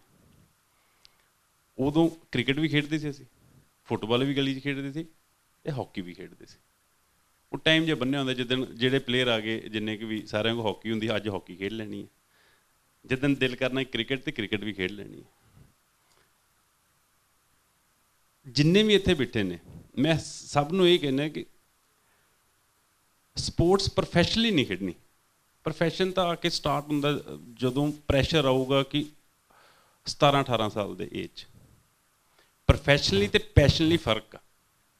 ਪੈਸ਼ਨ ਹੋ ਸਕਦਾ 14-15 ਸਾਲ ਦੇ ਸਟਾਰਟ ਹੋ ਜਾਏ। ਪ੍ਰੋਫੈਸ਼ਨਲੀ ਕੋਈ ਵੀ ਸਪੋਰਟਸ ਉਹਨੂੰ ਕਿਹਾ ਜਾਂਦਾ ਜਦੋਂ ਮੈਂ ਅਰਨ ਕਰਦਾ, ਮੇਰਾ ਪ੍ਰੋਫੈਸ਼ਨ ਆ। ਬਸ ਇੰਨਾ ਕੁ ਫਰਕ ਜੇ ਸਾਡੀ ਸੁਸਾਇਟੀ ਸਮਝ ਲੇ ਤਾਂ ਮੈਨੂੰ ਲੱਗਦਾ ਸਾਡੀ ਸੁਸਾਇਟੀ ਜਿਹੜੀ ਹੈ ਸਪੋਰਟਸ ਕਲਚਰ ਡਿਵੈਲਪ ਕਰ ਜੂਗੀ। ਪਰ ਰਾਜਪਾਲ ਜੀ ਮੈਂ ਤੁਹਾਨੂੰ ਇੱਕ ਛੋਟਾ ਜਿਹਾ ਇੰਟਰਵਿਊ ਕਰਨਾ ਚਾਹੁੰਦਾ। ਜਦੋਂ ਸੋਢੀ ਹੋਰੀ ਖੇਲੇ ਨੇ ਜਾਂ ਸ਼ੋਅ ਜੀ ਖੇਲੇ ਨੇ ਨਾ ਅਕੈਡਮੀ ਜਿਵੇਂ ਤੁਸੀਂ ਗੱਲ ਕੀਤੀ ਨਹੀਂ ਸੀ, ਪਰ ਜਦੋਂ ਥੋੜ੍ਹੇ ਸਾਲਾਂ ਬਾਅਦ ਅਕੈਡਮੀਆਂ ਬਣ ਗਈਆਂ, ਉੱਥੇ ਪਲੇਅਰਾਂ ਨੂੰ ਫੈਸਿਲਿਟੀਜ਼ ਮਿਲਣ ਲੱਗ ਗਈਆਂ, ਉਹਨਾਂ ਨੂੰ ਪੜ੍ਹਾਈ ਵਿੱਚ ਲੈਕਚਰ ਦੀ ਸ਼ਾਰਟੇਜ ਪੂਰੀ ਹੋ ਜਾਣੀ, ਕੋਈ ਕਸਰ ਨਹੀਂ ਪੂਰੀ ਹੋਣੀ। ਉਹ ਇੱਕ ਲੋ ਲੈਵਲ ਦੀ ਪ੍ਰੋਫੈਸ਼ਨਲਿਜ਼ਮ ਜਿਹੜੀਆਂ ਅਸੀਂ ਅਕੈਡਮੀਆਂ ਸਪੋਰਟਸ ਹੌਸਟਲ ਬਣਾ ਕੇ ਸ਼ੁਰੂ ਕਰ ਦਿੱਤੀਆਂ। ਤੁਸੀਂ ਨਹੀਂ ਸੋਚਦੇ ਕਿ ਉਹਨੇ ਸਾਡਾ ਬੜਾ ਨੁਕਸਾਨ ਕੀਤਾ, ਬੇਸ ਬਿਲਕੁਲ ਨੈਰੋ ਕਰ ਦਿੱਤਾ, ਔਰ ਜਿਹੜੇ ਬਾਕੀ ਬੱਚੇ ਸ਼ੌਂਕ ਨਾਲ ਖੇਲਦੇ ਸੀ, ਜਿਵੇਂ ਤੁਸੀਂ ਕਹਿੰਦੇ ਹੋ ਸ਼ੌਂਕ ਨਾਲ ਪੈਸ਼ਨ ਨਾਲ ਖੇਲਦੇ ਮੈਂ ਸੀ, ਐਗਜ਼ਾਮਪਲ ਉਹ ਹਟ ਗਏ। ਉਹ ਕਹਿੰਦੇ ਵੀ ਮੈਂ ਤਾਂ ਕੰਪੀਟ ਨਹੀਂ ਕਰ ਸਕਦਾ ਅਕੈਡਮੀ ਦੇ ਬੱਚੇ ਅਗੇਂਸਟ। ਸਾਰੇ ਇੱਕੋ ਹੀ ਸ਼ਹਿਰ ਦੇ ਟਰਾਈ ਸਿਟੀ ਦੇ ਸਾਰੇ ਬੈਠੇ ਨੇ। ਮੈਂ ਚੰਡੀਗੜ੍ਹ ਖੇਡਦਾ, ਉਦੋਂ ਸਾਰੇ ਘਰੋਂ ਆ ਕੇ ਖੇਡਦੇ ਸੀ, ਅਕੈਡਮੀ ਸੀ ਨਹੀਂ ਸੀ ਚੰਡੀਗੜ੍ਹ 'ਚ, ਅੱਡ-ਅੱਡ ਸਕੂਲਾਂ 'ਚ ਸਾਰੇ ਪੜ੍ਹਦੇ ਸੀ। ਫਿਰ ਇੱਥੇ ਫੁੱਟਬਾਲ ਦੀ, ਹਾਕੀ ਦੀ ਅਤੇ ਕ੍ਰਿਕਟ ਦੀ ਅਕੈਡਮੀ ਸੈਕਟਰ 42 'ਚ ਸਟਾਰਟ ਹੋ ਗਈ ਆਫਟਰ ਕਾਮਨਵੈਲਥ ਗੇਮ 2010। ਅਤੇ UT ਐਡਵਾਈਜ਼ਰ ਨੇ ਮੈਨੂੰ ਬੁਲਾਇਆ ਕਿ ਤੁਹਾਨੂੰ ਅਸੀਂ ਅਪੋਇੰਟ ਕਰਨਾ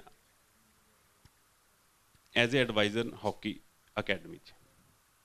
ਅਤੇ ਬੈਠੇ ਫਸਟ ਮੀਟਿੰਗ ਸੀ ਅਜੇ, ਕਹਿੰਦੇ ਕੀ ਕਰਨਾ ਚਾਹੀਦਾ। ਵੈਸੇ ਜਦੋਂ ਆਪਾਂ ਇੰਟਰੋਡਕਸ਼ਨ 'ਚ ਥੋੜ੍ਹਾ ਜਿਹਾ ਆਪਣੀ ਪਲੈਨਿੰਗ ਕਰ ਲੈ ਸ਼ੇਅਰ ਕਰਦੇ ਹਾਂ, ਮੈਂ ਕਿਹਾ ਅਕੈਡਮੀ ਬੰਦ ਕਰ ਦਿਓ। ਕਹਿੰਦੇ ਯਾਰ ਮੈਂ ਤਾਂ ਤੈਨੂੰ ਐਡਵਾਈਜ਼ਰ ਵਾਸਤੇ ਕਰ ਰਿਹਾ, ਆਨਰੇਰੀਅਮ ਵੀ ਦੇਵਾਂਗੇ, ਤੂੰ ਕਹਿ ਰਿਹਾ ਅਕੈਡਮੀ ਬੰਦ ਕਰ ਦਿਓ। ਮੈਂ ਕਿਹਾ ਇਸ ਅਕੈਡਮੀ ਨੇ ਚੰਡੀਗੜ੍ਹ ਦੀ ਹਾਕੀ ਖਤਮ ਕਰਤੀ ਹੈ, ਕਿਉਂਕਿ ਜਿਹੜੇ ਸਾਰੇ ਪਲੇਅਰ ਸੀ ਉਹ ਦੂਸਰੀ ਸਟੇਟਸ ਤੋਂ ਆ ਰਹੇ ਨੇ। ਇੱਕ ਸਕੂਲ 'ਚ ਐਡਮਿਸ਼ਨ ਉਹਨਾਂ ਦੀ, ਜਿਹੜੀ ਗੱਲ ਤੁਸੀਂ ਕਹਿ ਰਹੇ ਹੋ, ਉਹ ਜਦੋਂ ਇੱਕ ਸਕੂਲ 'ਚ ਸਾਰੇ ਆ ਗਏ, ਬਾਕੀ ਸਕੂਲ ਜਿਹੜੇ ਨੇ ਉਹਨਾਂ ਦਾ ਜਿਹੜਾ ਹਾਕੀ ਨੂੰ ਕਿ ਬਾਕੀ ਸਪੋਰਟਸ ਨੂੰ ਲੈ ਕੇ ਵੀ ਇੰਟਰਸਟ ਘਟ ਗਿਆ। ਇਹ ਸਿਰਫ ਮੈਂ ਇੱਕ ਛੋਟੇ ਜਿਹੇ ਸ਼ਹਿਰ ਦੀ ਗੱਲ ਕਰ ਰਿਹਾ, ਬਾਕੀ ਤਾਂ ਬੜਾ ਚੰਗਾ ਲੱਗਦਾ। ਮੈਂ ਭੂਆ ਜੀ ਨੂੰ ਵਹਿੰਦਾ ਰਹਿੰਦਾ ਜੀ। ਸਭ ਤੋਂ ਵੱਡੀ ਗੱਲ ਹੈ ਦੇਖੋ ਸਪੋਰਟਸ ਕਲਚਰ ਦੀ, ਸਪੋਰਟਸ ਕਲਚਰ ਉਹਨੂੰ ਕਿਹਾ ਜਾਂਦਾ ਹੈ ਕਿ ਜਿੱਥੇ ਸਾਰੀ ਏਜ ਦੇ ਖੇਡਦੇ ਹੋਣ, ਸਾਰੀ ਏਜ ਦੇ ਖੇਡਦੇ ਹੋਣ। ਉਹ ਸਭ ਤੋਂ ਜ਼ਿਆਦਾ ਮੈਨੂੰ ਚੰਗਾ ਲੱਗਦਾ ਜਦੋਂ ਕੋਈ 70 ਸਾਲ ਦਾ ਭੱਜ ਰਿਹਾ, ਕੋਈ 80 ਸਾਲ ਦਾ ਭੱਜ ਰਿਹਾ। ਸਭ ਤੋਂ ਦੇਖ ਕੇ ਮੈਨੂੰ ਲੱਗਦਾ ਕਿ ਉਹ ਮੋਟੀਵੇਸ਼ਨ ਆ। ਮਤਲਬ ਜਿਹੜੇ ਘਰ ਦੇ ਵਿੱਚ ਬਜ਼ੁਰਗ ਫਿੱਟ ਹੋਣਗੇ ਨਾ, ਮਤਲਬ ਮੈਂ ਸਪੋਰਟਸ ਨੂੰ ਇੱਕ ਫੈਮਿਲੀ ਦੀ ਗੱਲ ਕਰਕੇ ਆ, ਜਿਹਦੇ ਘਰ ਦੇ ਵਿੱਚ ਬਜ਼ੁਰਗ ਫਿੱਟ ਹੋਣਗੇ ਉਹ ਘਰ 'ਚ ਸਾਰੀਆਂ ਤੰਦਰੁਸਤੀਆਂ ਰਹਿਣਗੀਆਂ। ਅਤੇ ਮੈਨੂੰ ਲੱਗਦਾ ਕਿ ਜਦੋਂ ਆਪਣਾ ਸਾਡੀ ਸੁਸਾਇਟੀ ਦੇ ਵਿੱਚ ਬੱਚਾ ਵੀ ਫਿੱਟ ਅਤੇ ਸਾਡੇ ਵੱਧ ਐਕਸਪੀਰੀਅੰਸ ਵਾਲੇ ਯੰਗਸਟਰ ਵੀ ਫਿੱਟ, ਵੱਧ ਐਕਸਪੀਰੀਅੰਸ ਵਾਲੇ ਕਹਿਣਾ ਚਾਹੀਦਾ, ਬਜ਼ੁਰਗ ਕਹਿਣਾ ਨਹੀਂ ਚਾਹੀਦਾ, ਤਜਰਬੇਕਾਰ ਕਹਿ ਦੇਣਾ ਚਾਹੀਦਾ। ਹੁਣ ਭੂਆ ਜੀ ਨੂੰ ਅਸੀਂ ਤਜਰਬੇਕਾਰ ਕਹਾਂਗੇ, ਬਜ਼ੁਰਗ ਤਾਂ ਕਈ ਕਹਿਣਾ ਹੀ ਨਹੀਂ, ਅਸੀਂ ਤਜਰਬੇਕਾਰ ਨੇ। ਅਤੇ ਮੈਨੂੰ ਲੱਗਦਾ ਕਿ ਇਹ ਚੀਜ਼ ਹੋਣੀ ਚਾਹੀਦੀ ਹੈ। ਔਰ ਸਾਡੇ ਬੱਚਿਆਂ ਨੂੰ ਵੀ ਬੜੇ ਐਕਸਪੀਰੀਅੰਸ ਵਾਲੇ ਸਾਰੇ ਇੱਥੇ ਬੈਠੇ ਨੇ।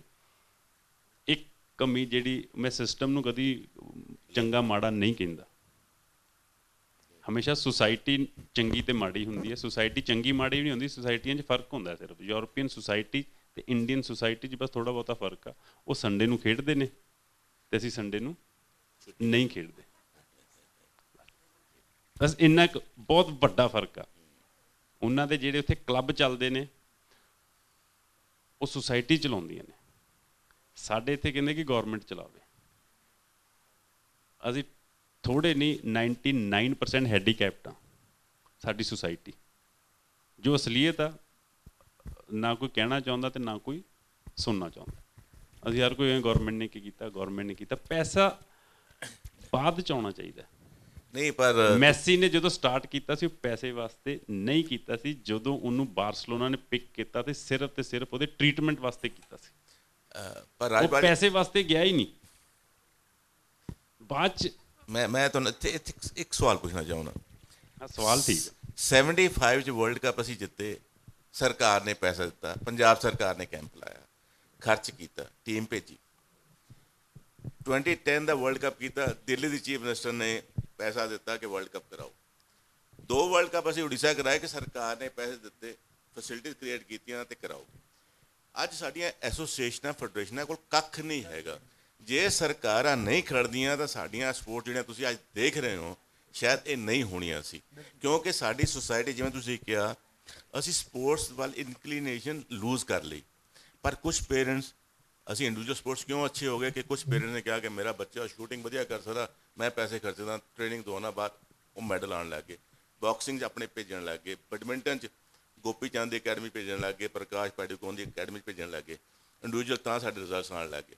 ਪਰ ਜੇ ਸਰਕਾਰ ਦੀ ਪੈਟਰੋਲਿੰਗ ਨਾ ਹੋਵੇ ਤਾਂ ਸਾਡੀ ਸਪੋਰਟ ਦਾ ਕੀ ਹਾਲ ਹੋਏਗਾ? ਮੈਂ ਤਿੰਨਾਂ ਨੂੰ ਪੁੱਛਣਾ ਚਾਹੁੰਦਾ ਦੋ ਅੱਡ-ਅੱਡ ਚੀਜ਼ਾਂ ਹੁਣ ਤੁਸੀਂ ਦੱਸ ਕੀ ਹੋਏਗਾ? ਨਹੀਂ, ਦੋ ਅੱਡ-ਅੱਡ ਹੋ ਗਈਆਂ। ਇੱਕ ਪਹਿਲਾਂ ਸਰਕਾਰ ਦੀ ਗੱਲ ਹੋਈ ਹੈ, ਫਿਰ ਇੰਡੀਵਿਜੂਅਲ ਦੀ ਗੱਲ ਕੀਤੀ ਤੁਸੀਂ। ਇੰਡੀਵਿਜੂਅਲ ਦੇ ਵਿੱਚ ਸ਼ੂਟਿੰਗ ਦੀ ਗੱਲ ਕੀਤੀ ਹੈ, ਉਹ 'ਚ ਵੀ ਸਰਕਾਰ ਦਾ ਨਾਂ ਨਹੀਂ ਲਿਆ ਤੁਸੀਂ। ਨਹੀਂ, ਬੈਡਮਿੰਟਨ ਦੀ ਗੱਲ ਕੀਤੀ ਹੈ, ਉਹਦੇ 'ਚ ਗੋਪੀ ਚੰਦ ਦਾ ਨਾਂ ਲਿਆ। ਬਾਕਸਿੰਗ ਦੇ ਵਿੱਚ ਸਰਕਾਰ ਦਾ ਨਾਂ ਨਹੀਂ ਲਿਆ, ਉਹ 'ਚ ਵੀ ਪ੍ਰਾਈਵੇਟ ਅਕੈਡਮੀ ਚੱਲਦੀਆਂ। ਗੱਲ ਮੇਰਾ ਇਨੀਸ਼ੀਅਲ ਗੱਲ ਸਮਝੇ, ਇਨੀਸ਼ੀਅਲ ਟ੍ਰੇਨਿੰਗ ਲੈ ਕੇ ਜਦੋਂ ਟ੍ਰੇਨਿੰਗ ਕਰਨ ਬਾਹਰ ਜਾਂਦੇ ਨੇ, ਹਰੇਕ ਗਵਰਨਮੈਂਟ ਬਹੁਤ ਪੈਸਾ ਖਰਚਦੀ ਹੈ ਹਰੇਕ ਪਲੇਅਰ ਤੇ, ਛੋਟੇ ਤੋਂ ਛੋਟੇ ਤੇ। ਸਰਕਾਰ ਦਾ ਮਤਲਬ ਇਹ ਆ ਖੋਲ ਲਈ ਹੈ ਕਿ ਅਸੀਂ ਹਰ ਚੀਜ਼ ਸਰਕਾਰ ਤੇ ਡਿਪੈਂਡ। ਮੈਨੂੰ ਲੱਗਦਾ ਕਿ ਸਾਰੇ ਪੰਜਾਬੀਆਂ ਨੂੰ ਇੱਕ ਵਾਰੀ ਯੂਰਪ ਲੈ ਕੇ ਜਾਣਾ ਚਾਹੀਦਾ। ਜੇ ਨਹੀਂ ਆਉਣਗੇ ਤਾਂ ਵੀ ਕੁਝ ਸਿੱਖਣਗੇ ਤਾਂ ਸਹੀ। ਸਭ ਨੂੰ ਯੂਰਪ 'ਚ ਲੈ ਕੇ ਜਾਣਾ ਚਾਹੀਦਾ, ਜਰਮਨ 'ਚ ਲੈ ਕੇ ਜਾਣਾ ਚਾਹੀਦਾ, ਕੋਈ ਪੈਸਾ ਨਹੀਂ ਹੈ। ਹਾਲੈਂਡ ਦਾ ਸੈਂਡਰ ਵੈਂਡੇ ਇੱਦਾਂ ਦਾ ਕੋਈ ਨਾਂ, ਮੇਰਾ ਵਧੀਆ ਦੋਸਤ ਆ ਜਾਂ ਕੁਛ ਆ, ਅਸੀਂ ਬੈਠੇ ਇੰਡੀਆ 'ਚ ਹੀ, ਉਹ 2000 ਓਲੰਪਿਕ ਗੋਲਡ, 2004 'ਚ ਵੀ ਉਹਦਾ ਗੋਲਡ ਸੀ, ਚੈਂਪੀਅਨਸ ਟਰੋਫੀ ਗੋਲਡ। ਉਹਨੇ ਇੰਨੇ ਕੁ ਗੋਲਡ ਗਿਣਾਤੇ ਤੇ ਮੈਨੂੰ ਥੋੜ੍ਹੀ ਜਿਹੀ ਸ਼ਰਮ ਜਿਹੀ ਆਉਣ ਲੱਗ ਗਈ ਕਿ ਯਾਰ ਐਡਾ ਵੱਡਾ ਪਲੇਅਰ ਮੇਰੇ ਸਾਹਮਣੇ ਬੈਠਾ ਹੈ। ਅਤੇ ਉਹਨੂੰ ਮੈਂ ਪੁੱਛਿਆ ਕਿ ਤੈਨੂੰ ਮਿਲਿਆ ਕੀ? ਕਹਿੰਦਾ ਕੁਛ ਨਹੀਂ। ਅਤੇ ਮੈਂ ਸਿਰਫ ਆਪਣੇ ਜੂਨੀਅਰ ਵਰਲਡ ਕੱਪ ਦੇ ਹੀ ਕੈਸ਼ ਅਵਾਰਡ ਗਿਣਾਏ ਅਤੇ ਕਹਿੰਦਾ ਯਾਰ ਮੈਂ ਉੱਥੋਂ ਇੱਧਰ ਸ਼ਿਫਟ ਹੋ ਜਾਂਦਾ, ਮੈਨੂੰ ਸਾਰੇ ਮੈਡਲ ਦੇ ਪੈਸੇ ਮਿਲ ਜਾਣਗੇ। ਫਿਰ ਵੀ ਉਹ ਖੇਡ ਰਿਹਾ, ਫਿਰ ਵੀ ਉਹ ਖੇਡਦਾ ਪਿਆ, ਕਿਉਂਕਿ ਉਹ ਸ਼ੌਂਕ ਨਾਲ ਖੇਡਦੇ ਆ। ਫੈਮਿਲੀ ਗੇਮ ਨੇ ਉਹਨਾਂ ਦੀਆਂ, ਪੈਸ਼ਨ ਆ ਬਸ, ਹੋਰ ਕੁਛ ਨਹੀਂ। ਸਾਡੇ 'ਚ ਨਹੀਂ ਆਉਣਾ, ਕਿਉਂਕਿ ਸਾਡੀ ਸੁਸਾਇਟੀ ਅਤੇ ਉਹ ਸੁਸਾਇਟੀ 'ਚ ਫਰਕ ਆ, ਬਹੁਤ ਫਰਕ, ਕਦੀ ਨਹੀਂ ਆਊਗਾ। ਮੈਂ ਤਾਂ ਤੁਹਾਡੀ ਇਹ ਗੱਲ ਨਾਲ ਬਿਲਕੁਲ ਸਹਿਮਤ ਹਾਂ ਕਿ ਅਸੀਂ ਪ੍ਰੋਫੈਸ਼ਨਲਾਈਜ਼ ਕਰਨ ਦੀ ਕੋਸ਼ਿਸ਼ ਕੀਤੀ ਹੈ, ਜਿਹਨੇ ਸਾਡਾ ਨੁਕਸਾਨ ਕੀਤਾ ਹੈ। ਅਸੀਂ ਬੇਸ ਨੈਰੋ ਕਰ ਦਿੱਤਾ, ਆਪਣੇ ਸਕੀਮਾਂ ਬਣਾ ਕੇ ਹੋਸਟਲ ਖੋਲ੍ਹ ਦਿਓ, ਆਹ ਦੇ ਦਿਓ, ਆਹ ਦੇ ਦਿਓ। ਜਿਹੜੇ ਬੱਚੇ ਸ਼ੌਂਕ ਨਾਲ ਅਸੀਂ ਖੇਡਦੇ ਸੀ, ਮੈਂ ਗਵਰਨਮੈਂਟ ਕਾਲਜ ਖੇਲਿਆ, ਨੋਟਿਸ ਲੱਗਿਆ ਕਿ ਜਿਹੜੇ ਹਾਕੀ ਖੇਡਦੇ ਨੇ ਗਰਾਊਂਡ 'ਚ ਆ ਜਾਓ। 134 ਮੁੰਡੇ ਗਰਾਊਂਡ 'ਚ ਆ ਗਏ, 7 ਮੁੰਡੇ ਮੇਰੀ ਪੋਜੀਸ਼ਨ 'ਤੇ ਰਾਈਟ ਹਾਫ ਖੇਡਣ ਵਾਲੇ ਆ ਗਏ। ਅੱਜ ਨੋਟਿਸ ਲਾ ਦਿਓ, ਇੱਕ ਬੱਚਾ ਵੀ ਨਹੀਂ ਆਉਂਦਾ। ਉਹਨੂੰ ਪਤਾ ਵੀ ਹੋਸਟਲ ਦੇ ਮੁੰਡੇ ਨੇ ਆਉਣਾ, ਸਾਡੀ ਤਾਂ ਜਗ੍ਹਾ ਬਣਨੀ ਨਹੀਂ। ਇਹ ਸਾਡੀਆਂ ਪਾਲਿਸੀਆਂ ਨੇ। ਮੈਂ ਤਾਂ ਇਹ ਤੁਹਾਡੀ ਗੱਲ ਨਾਲ ਬਿਲਕੁਲ ਸਹਿਮਤ ਹਾਂ। ਜਿਹੜਾ ਸਾਡਾ ਪੈਸ਼ਨ ਸੀ, ਇਹ ਸਰਕਾਰਾਂ ਨੇ ਖ਼ਤਮ ਕਰ ਦਿੱਤਾ। ਅਤੇ ਉਸ ਤੋਂ ਬਾਅਦ ਮਾੜਾ ਮੋਟਾ ਜਿਹੜਾ ਐਸੋਸੀਏਸ਼ਨ ਕੋਲ ਕੰਮ ਰਹਿ ਗਿਆ ਸੀ, ਉਹ ਵੀ ਖੋਲ੍ਹਿਆ ਕਿ ਅਸੀਂ ਤਾਂ ਕਰਾਵਾਂਗੇ, ਪੈਸਾ ਦਿਆਂਗੇ। ਦੇਖੋ, ਐਸੋਸੀਏਸ਼ਨ ਦਾ ਵੀ ਮੈਂ ਐਗਜ਼ਾਮਪਲ ਇੱਕੋ ਦਿੰਦਾ ਕਿ ਕਿਸੇ ਵੀ ਐਸੋਸੀਏਸ਼ਨ, ਹਰ ਐਸੋਸੀਏਸ਼ਨ 'ਚ ਇੱਕ BCCI ਦਾ ਕੋਈ ਨਾ ਕੋਈ ਬੰਦਾ ਹੋਣਾ ਚਾਹੀਦਾ, ਕਿ ਜਿਹੜਾ ਮਰਜ਼ੀ ਲੈ ਲਓ ਉਹਨਾਂ ਦਾ। ਔਰ ਮੈਂ ਪਹਿਲਾਂ ਕਹਿੰਦਾ ਮਿਸਟਰ ਡਾਲਮੀਆ, ਜਗਮੋਹਨ ਡਾਲਮੀਆ ਹੋਣਾ ਚਾਹੀਦਾ ਸੀ। ਚਲੋ ਸਾਰੀ ਫੈਡਰੇਸ਼ਨ ਇੱਕ ਬੰਦਾ ਨਹੀਂ ਚਲਾ ਸਕਦਾ। ਮੈਨੂੰ ਲੱਗਦਾ ਹਰ ਫੈਡਰੇਸ਼ਨ 'ਚ ਕੋਈ ਇੱਕ ਕ੍ਰਿਕਟ ਦਾ ਐਸੋਸੀਏਸ਼ਨ ਦਾ ਜਾਂ ਕੋਈ ਸਟੇਟ ਦਾ ਹੋਵੇ, ਹੋਣਾ ਹੀ ਚਾਹੀਦਾ। ਉਹ ਆਪਣੇ ਆਪ ਦੱਸ ਦੂਗਾ ਕਿ ਪੈਸਾ ਆਉਂਦਾ ਕਿਵੇਂ ਆ। ਹੁਣ ਜੇ ਮੈਂ ਪੈਸੇ ਦੀ ਗੱਲ ਕਰਾਂ, ਮੈਂ ਪੈਸੇ ਦੀ ਗੱਲ ਵੈਸੇ ਕਦੀ ਕਰਦਾ ਨਹੀਂ ਸਪੋਰਟਸ 'ਚ। ਉਹਨੂੰ ਪਤਾ ਵੀ ਇਹ ਪੈਸਾ ਲਿਆਉਣਾ ਕਿਵੇਂ ਆ ਅਤੇ ਵੰਡਣਾ ਵੀ ਕਿਵੇਂ। ਜੇ ਇੱਕ ਐਗਜ਼ਾਮਪਲ ਮੈਂ ਕ੍ਰਿਕਟ ਦਾ ਦੇ ਦਾਂ, ਮੈਂ ਨਾਂ ਨਹੀਂ ਲਊਂਗਾ ਕ੍ਰਿਕਟਰ ਦਾ। ਕਹਿੰਦਾ ਜੀ ਉਸੇ ਗੁਰਦੁਆਰੇ ਮੰਦਿਰ ਮਸਜਿਦ ਦੇ ਵਿੱਚ ਅਸੀਂ ਬੜੀ ਸ਼ਰਧਾ ਨਾਲ ਵੱਧ ਮੱਥਾ ਟੇਕਦੇ ਹਾਂ, ਵੱਧ ਚੜਾਵਾ ਚੜਾਉਂਦੇ ਹਾਂ, ਜਿੱਥੇ ਪਤਾ ਹੁੰਦਾ ਹੈ ਕਿ ਇਸ ਚੜਾਵੇ ਦਾ ਵਰਤੋਂ ਸਹੀ ਹੁੰਦੀ ਪਈ ਹੈ। ਮੈਨੂੰ ਲੱਗਦਾ ਇੱਕੋ ਲਾਈਨ 'ਚ ਤੁਸੀਂ ਸਾਰਾ ਕੁਝ ਸਮਝ ਗਏ ਹੋਗੇ ਕਿ BCCI ਨੇ ਆਪਣੇ ਫੰਡਸ ਦੀ ਯੂਟੀਲਾਈਜੇਸ਼ਨ ਬਹੁਤ ਪੋਜ਼ੀਟਿਵ ਕੀਤੀ ਅਤੇ ਪੈਸਾ ਬਾਕੀ ਫੈਡਰੇਸ਼ਨਾਂ ਕੋਲ ਵੀ ਬਹੁਤ ਜ਼ਿਆਦਾ ਸੀ। ਜਿੰਨੇ ਸਪੋਂਸਰ ਤੁਸੀਂ, ਵੈਸੇ ਕੰਪੈਰੀਜ਼ਨ ਮੈਨੂੰ ਕਰਨਾ ਨਹੀਂ ਚਾਹੀਦਾ ਇਸ ਸਟੇਜ 'ਤੇ, जितने स्पॉन्सर क्रिकेट बाद चाहे हॉकी पहला है। राजपाल जी, इसके अंदर 2-3 चीज़ें क्रिकेट से कंपेयर करने का कि उनका तो रोज़ टेस्ट मैचेज होते हैं, वो समझिए आप उनके वर्ल्ड कप हैं। हमारा वर्ल्ड कप एक बार ही होता है, ओलंपिक एक बार होता है। हम अगर कहीं टेस्ट मैच भी खेलते कोई ध्यान ही नहीं आता किसी का उसके ऊपर। इनके तो रोज़ होते हैं। आज ऑस्ट्रेलिया खेल रही है, सारा हिंदुस्तान कान लगाए बैठा है, पैसा नहीं आना उनके पास में। तो हमको हॉकी से कंपेयर करके क्रिकेट के नहीं करें। उनका वर्ल्ड कप है कितना, आप एक्सट्रीम क्या देखोगे, पैसा देखोगे कि मेडल्स देखोगे? देश के लिए कितने मेडल जीते उन्होंने वर्ल्ड कप के? Where they stand? क्या टेस्ट मैचेस उनके क्या ओलंपिक हैं क्या? पैसा आएगा उनके पास, क्योंकि हमारे लोग आजकल बैठ गए स्टेडियम में या सुन रहे हैं, तो वो तो पॉपुलैरिटी बढ़ रही है, उससे कंपेयर करने की जरूरत है ही नहीं हमको। मैं सर कोई कंपैरिजन नहीं कर रहा, मैं तो एक नॉर्मल एक डिस्कस कर रहा हूं। हमारा पैसा हॉकी के अंदर बेसिक इशू तो ये है ना कि बच्चा क्यों जाएगा स्पोर्ट्स ਵਿੱਚ ਤੇ ਜੇ ਸਿਰਫ ਫਿਟਨੈਸ ਵਾਸਤੇ, ਸਿਰਫ ਫਿਟਨੈਸ ਵਾਸਤੇ ਨਹੀਂ ਦੇਖੋ ਸਿਰਫ ਫਿਟਨੈਸ ਵਾਸਤੇ। ਦੇਖੋ ਅੱਜ ਕੱਲ ਹਰ ਬੱਚਾ ਹਰ ਪੇਰੈਂਟ ਸੋਚਦਾ ਕਿ ਮੈਂ ਬੱਚੇ ਨੂੰ ਪੜਾਇਆ 3 ਲੱਖ ਰੁਪਏ ਸਾਲ ਦੀ ਫੀਸ ਦੇ ਰਿਹਾ, ਮੇਰਾ ਬੱਚਾ ਜਾ ਕੇ ਨੌਕਰੀ ਤਾਂ ਮਿਲਦੀ ਨਹੀਂ, ਉਹ ਕਹਿੰਦਾ ਸਪੋਰਟਸ ਕਰਦਾ ਜੀ, ਮੈਂ ਥੋੜਾ ਜੌਬ ਮਿਲ ਜਾਂਦੀ ਹੈ, ਤੁਹਾਨੂੰ ਥੋੜਾ ਕਰੈਕਟ ਕਰਾਂ, ਜੌਬ ਮਿਲ ਜਾਂਦੀ ਹੈ, ਆ ਖੇਲਦਾ ਤੇ ਜੌਬ ਮਿਲ ਜਾਂਦੀ ਹੈ। ਸਰ ਥੋੜੀ ਜਿਹੀ ਕਰੈਕਸ਼ਨ ਚਾਹੀਦੀ ਹੈ, ਥੋੜੀ ਜਿਹੀ ਕਰੈਕਸ਼ਨ, थोड़ी जी करेक्शन। हम लोग कहीं जो असली मेन कॉजेज हैं उन पर आइए कि क्या क्या चीज़ें हम लोग इस देश में हॉकी को या स्पोर्ट्स को बढ़ाने के लिए कर सकते हैं, उसके बेस जो है क्या क्या कहाँ होना चाहिए, वो उस पर डिस्कस हो तो अच्छा रहेगा। ਜੀ ਤੁਸੀਂ ਕੀ ਕਹਿਣਾ ਚਾਹੋਗੇ? ਆਪਣੀ ਇੰਟਰੋਡਕਸ਼ਨ ਤਾਂ ਪਹਿਲਾਂ ਹੋ ਚੁੱਕੀ ਆ। ਇੱਕ ਕੁਐਸਚਨ ਹੈ ਨਾ ਪ੍ਰਭਜੋਤ ਜੀ ਨੇ ਕੀਤਾ ਹੈਗਾ, ਪਹਿਲਾਂ ਮੈਂ ਉਹਦਾ ਜਵਾਬ ਦੇ ਦਾਂ, ਪਰ ਮੈਂ ਸੋਢੀ ਨਹੀਂ ਗਾ।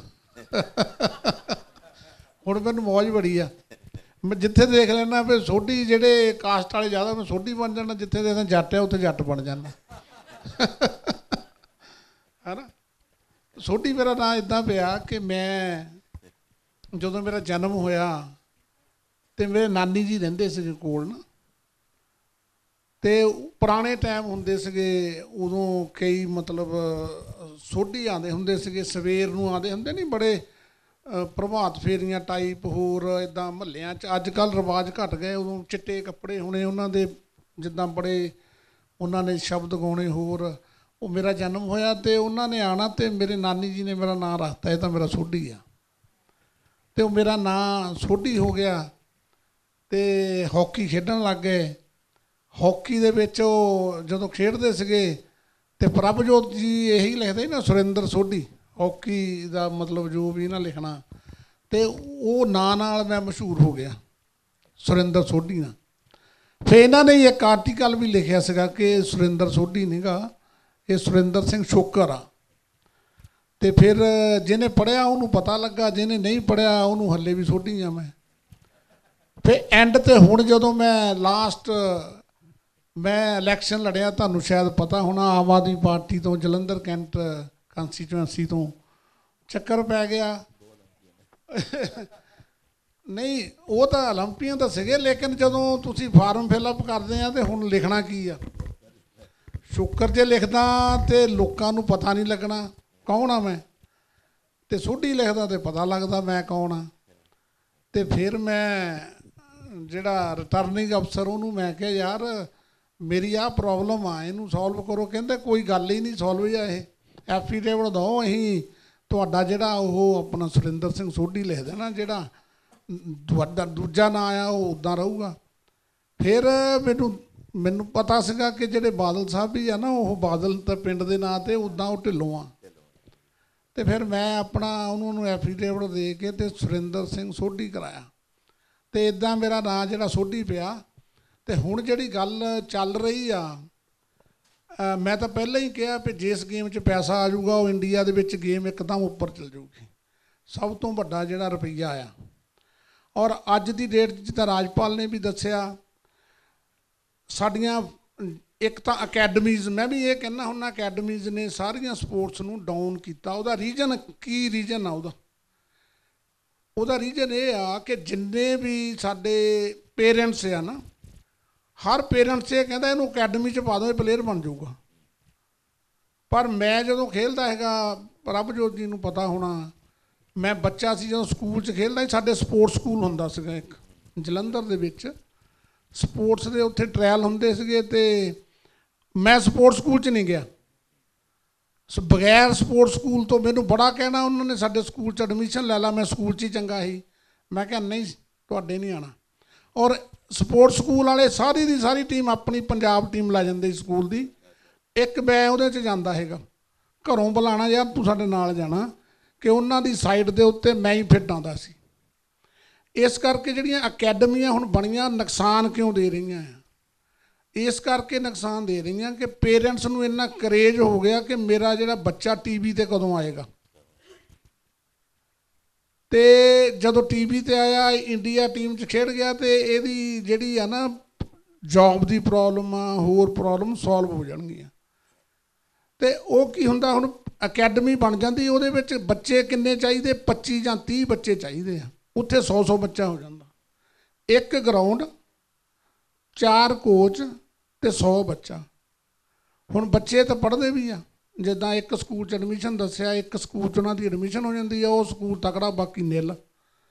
ਹੁਣ ਜਿਹੜੇ ਬੱਚੇ ਖੇਲਦੇ ਆ, ਉਹ ਸਵੇਰ ਨੂੰ ਕਿੰਨੇ ਬੱਚੇ ਖੇਲਣੇ, ਫਿਜ਼ੀਕਲ ਟ੍ਰੇਨਿੰਗ ਤਾਂ ਕਰਾ ਦੂਗੇ, ਉਹ ਵੀ ਨਹੀਂ ਚੰਗੀ ਤਰ੍ਹਾਂ ਹੁੰਦੀ 100 ਬੱਚੇ ਦੀ, ਲੇਕਿਨ ਚਲੋ ਔਖੇ ਸੌਖੇ ਕਰਾ ਦੂਗੇ। ਜਦੋਂ ਉਹਨਾਂ ਨੇ ਸ਼ਾਮ ਨੂੰ ਗੇਮ ਲਾਉਣੀ ਆ, ਜਾਂ ਸਵੇਰੇ ਸਕਿੱਲ ਵਰਕ ਕਰਨਾ, ਸ਼ਾਮ ਨੂੰ ਗਰਾਊਂਡ ਦੇ ਵਿੱਚ ਗੇਮ ਲਾਣੀ ਆ, ਤੇ 22 ਬੱਚਿਆਂ ਨੇ ਖੇਲਣਾ। 22 ਤੋਂ ਬਾਅਦ 5-7 ਤੁਸੀਂ ਚੇਂਜ ਕਰ ਲਓਗੇ, ਤੇ ਬਾਕੀ ਦੇ ਜਿਹੜੇ ਬੱਚੇ ਆ ਨਾ, 60 ਬੱਚੇ ਬਾਹਰ ਬੈਠੇ ਹੁੰਦੇ ਆ, ਕੋਚ ਉਹਨਾਂ ਨੂੰ ਟਾਈਮ ਹੀ ਨਹੀਂ ਦਿੰਦਾ। ਉਹ 60 ਬੱਚੇ ਜਿਹੜੇ ਆ ਆਪਾਂ ਵੇਸਟ ਕਰਤੇ, ਸਭ ਵੇਸਟ ਹੋ ਗਏ। ਹੁਣ ਜਿਹੜੇ ਸਕੂਲਾਂ ਦੇ ਵਿੱਚ ਹਾਕੀ ਸੀਗੀ ਜਾਂ ਕੋਈ ਵੀ ਗੇਮ ਸੀਗੀ, ਉਹ ਸਕੂਲਾਂ ਦੇ ਵਿੱਚ ਜਦੋਂ ਅਸੀਂ ਖੇਡਦੇ ਸੀਗੇ ਫੁੱਲ ਗਰਾਊਂਡਾਂ ਹੁੰਦੀਆਂ ਸੀਗੀਆਂ ਸਾਰੇ ਸਕੂਲਾਂ 'ਚ। ਅੱਜ ਉਹਨਾਂ ਸਕੂਲਾਂ ਦੇ ਵਿੱਚ ਕੋਈ ਬੱਚਾ ਨਹੀਂ ਗਾ। ਕਿਉਂ ਨਹੀਂ ਗਾ? ਕਿ ਹਰ ਬੱਚਾ ਕਿਸੇ ਨਾ ਕਿਸੇ ਅਕੈਡਮੀ 'ਚ ਗਿਆ ਆ, ਬਹੁਤ ਅਕੈਡਮੀਆਂ ਖੁੱਲ੍ਹ ਗਈਆਂ। ਉਹ ਅਕੈਡਮੀਆਂ 'ਚ ਜਾਣ ਦੀ ਖਾਤਰ ਜਿਹੜੇ ਬੱਚੇ ਆ ਜਿਨ੍ਹਾਂ ਨੇ ਅੱਗੇ ਨਿਕਲਣਾ ਸੀਗਾ, ਉਹ ਵੇਸਟ ਹੋ ਗਏ। ਮੈਂ ਹੁਣੇ ਸਪੋਰਟਸ ਪਾਲਿਸੀ ਬਣੀ ਸੀ ਜਿਹੜੀ ਹਾਕੀ ਪੰਜਾਬ ਦੀ, ਮੈਂ ਉਹਦੀ ਮੀਟਿੰਗ 'ਚ ਵੀ ਸੀਗਾ। ਮੈਂ ਆ ਗੱਲ ਉੱਥੇ ਵੀ ਕਹੀ ਕਿ ਜਿੰਨੀ ਅਕੈਡਮੀਆਂ ਵਧਾ ਦਿਓ ਤੁਸੀਂ, ਬੱਚੇ 30 ਨਹੀਂ ਤੋਂ ਜ਼ਿਆਦਾ ਨਹੀਂ ਹੋਣੇ ਚਾਹੀਦੇ। 30 ਤੋਂ ਜ਼ਿਆਦਾ ਬੱਚੇ ਰੱਖੋਗੇ ਤੇ ਸਮਝ ਲਓ ਕਿ ਤੁਸੀਂ ਉਸ ਗੇਮ ਨੂੰ ਖਤਮ ਕਰ ਰਹੇ ਆ। ਨੰਬਰ 2, ਜਿਸ ਤਰ੍ਹਾਂ ਫੈਡਰੇਸ਼ਨਾਂ ਦੀ ਗੱਲ ਚੱਲੀ ਆ, ਭਾਜੀ ਹੁਣਾਂ ਵੀ ਕੀਤੀ ਆ, ਇਹਦੀ ਤਰਾਸਦੀ ਇਹ ਆ ਕਿ ਜਿਹੜੀਆਂ ਫੈਡਰੇਸ਼ਨਾਂ ਆ, ਕਿਉਂਕਿ ਮੈਂ ਵੀ ਰਿਹਾ ਆਪਣੀਆਂ ਐਸੋਸੀਏਸ਼ਨਾਂ 'ਚ, ਕੋਲੋਂ ਪੈਸੇ ਖਰਚ ਹੋ ਜਾਂਦੇ ਸੀਗੇ ਬੱਚਿਆਂ ਨੂੰ ਜਾਣਾ ਭੇਜਣਾ। ਜਿਹੜੀਆਂ ਐਸੋਸੀਏਸ਼ਨਾਂ ਸਟੇਟ ਦੀਆਂ, ਉਹਨਾਂ ਕੋਲ ਕੋਈ ਪੈਸਾ ਨਹੀਂ ਗਾ। ਕ੍ਰਿਕਟ ਐਸੋਸੀਏਸ਼ਨ ਕੋ ਹੋਏਗਾ, ਜਲੰਧਰ ਕੋਲੋਂ ਵੀ, ਜਲੰਧਰ ਡਿਸਟ੍ਰਿਕਟ ਦੀ ਕ੍ਰਿਕਟ ਐਸੋਸੀਏਸ਼ਨ ਜਿਹੜੀ ਆ ਨਾ, ਉਹਦੇ ਕੋਲੋਂ ਪੰਜਾਬ ਹਾਕੀ ਐਸੋਸੀਏਸ਼ਨ ਤੋਂ ਜ਼ਿਆਦਾ ਪੈਸਾ ਹੋਏਗਾ, ਔਰ ਇਹਨਾਂ ਕੋਲ ਹੋਏਗਾ ਹੀ ਨਹੀਂ। ਉਹਦਾ ਰੀਜ਼ਨ ਕੀ ਆ ਕਿ ਸਾਨੂੰ ਨਾ ਤਾਂ ਕੋਈ ਸਪਾਂਸਰ ਮਿਲਦਾ, ਨਾ ਹੀ ਸਾਨੂੰ ਕਿਸੇ ਗੌਰਮੈਂਟ ਏਡ ਮਿਲਦੀ ਆ। ਜਿਹੜੀਆਂ ਸੁਸਾਇਟੀਆਂ ਬਣੀਆਂ ਆ, ਕੁਛ ਸੁਸਾਇਟੀਆਂ ਸੁਣਿਆ ਹੋਵੇਗਾ ਤੁਸੀਂ, ਉਹ ਟੂਰਨਾਮੈਂਟ ਕਰਾਉਂਦੀਆਂ, ਆਲ ਇੰਡੀਆ ਟੂਰਨਾਮੈਂਟ, ਉਹਨਾਂ ਕੋਲ ਵੀ ਜ਼ਿਆਦਾ ਪੈਸਾ ਮਿਲੇਗਾ ਤੁਹਾਨੂੰ ਸਟੇਟਾਂ ਤੋਂ। ਉਹਦਾ ਕੀ ਰੀਜ਼ਨ ਆ ਕਿ ਉਹ ਜਦੋਂ ਟੂਰਨਾਮੈਂਟ ਕਰਾਉਂਦੀਆਂ ਆ, ਹਾਕੀ ਟੂਰਨਾਮੈਂਟ ਕਰਾ ਲਓ, ਫੁੱਟਬਾਲ ਕਰਾ ਲਓ, ਕੋਈ ਹੋਰ ਕਰਾ ਲਓ, ਉਹ ਸੁਸਾਇਟੀ ਹੋਏਗੀ। ਉਹ ਸੁਸਾਇਟੀਆਂ ਨੇ ਸਟਾਰਟ ਕੀਤਾ ਥੋੜ੍ਹੇ ਜਿਹੇ ਨਾ, ਬਾਅਦ ਦੇ ਵਿੱਚ ਕੀ ਕੀਤਾ, ਉਹਨਾਂ ਨੂੰ ਸਪਾਂਸਰਾਂ ਦੇ, ਉਹਨਾਂ ਨੇ ਸਪਾਂਸਰ ਲਏ, ਕੁਛ ਲਏ। ਫਿਰ ਜਦੋਂ ਉਹਨਾਂ ਨੇ ਆਲ ਇੰਡੀਆ ਟੂਰਨਾਮੈਂਟ ਕਰਾਇਆ, ਤੇ ਉਹਦੇ ਵਿੱਚ ਕਦੇ ਚੀਫ ਮਿਨਿਸਟਰ ਨੂੰ ਬੁਲਾ ਲਿਆ, ਕਦੇ ਉਹਨਾਂ ਨੇ ਸਪੋਰਟਸ ਮਿਨਿਸਟਰ ਨੂੰ ਬੁਲਾ ਲਿਆ, ਉਹਨਾਂ ਤੋਂ ਇੰਨੇ ਪੈਸੇ ਲਏ। ਅੱਜ ਮੈਂ ਇਸ ਤਰ੍ਹਾਂ ਦੀਆਂ ਅਕੈਡਮੀਆਂ ਤੁਹਾਨੂੰ ਸੁਸਾਇਟੀਆਂ ਦੱਸ ਦੂੰ ਜਿਹਨਾਂ ਕੋਲ ਗਿਆ, ਜਦ ਕਿ ਉਹ ਸੁਸਾਇਟੀਆਂ ਦਾ ਕੰਮ ਕੀ ਆ, ਸਿਰਫ ਟੂਰਨਾਮੈਂਟ ਕਰਾਇਆ ਤੇ ਬੰਦ। ਉਹ ਕੋਈ ਪ੍ਰਮੋਟਰ ਨਹੀਂ ਗੇ ਹੈਗੇ, ਚੰਗੀ ਤਰ੍ਹਾਂ ਜਾਣਦੇ ਹੋਣਗੇ ਆਪਣੇ ਭਾਜੀ ਹੁਣੇ। ਉਹਨਾਂ ਸੁਸਾਇਟੀਆਂ ਨੇ ਇੱਕ ਆਪਣਾ ਕੰਮ ਕੀਤਾ ਆ, ਜਦ ਕਿ ਉਹ ਚੀਜ਼ ਜਿਹੜੀ ਆ ਉਹ ਐਸੋਸੀਏਸ਼ਨਾਂ ਦੇ ਕੋਲੇ ਪੈਸਾ ਉਹ ਜਾਣਾ ਚਾਹੀਦਾ। ਐਸੋਸੀਏਸ਼ਨ ਜਿਹੜੀ ਆ ਉਹ ਆਲ ਇੰਡੀਆ ਟੂਰਨਾਮੈਂਟ ਕਰਾਏ ਆਪਣੇ ਸਟੇਟ ਦੇ ਵਿੱਚ ਇੱਕ, ਬਾਕੀ ਜਿਹੜੇ ਟੂਰਨਾਮੈਂਟ ਆ ਉਹਦੇ ਅੰਡਰ ਹੋਣ। ਉਹ ਜਿਹੜੇ ਟੂਰਨਾਮੈਂਟ ਆ ਉਹ ਗ੍ਰੇਡ ਜਿਹੜਾ ਆ ਉਹਨਾਂ ਦਾ ਥੱਲੇ ਹੋਵੇ। ਐਸੋਸੀਏਸ਼ਨ ਜਦੋਂ ਕਰਾਏਗੀ, ਜਿਹੜਾ ਕੰਮ ਉਹ ਕਰਦੀਆਂ ਐਸੋਸੀਏਸ਼ਨ ਕਰੇ, ਤੇ ਐਸੋਸੀਏਸ਼ਨ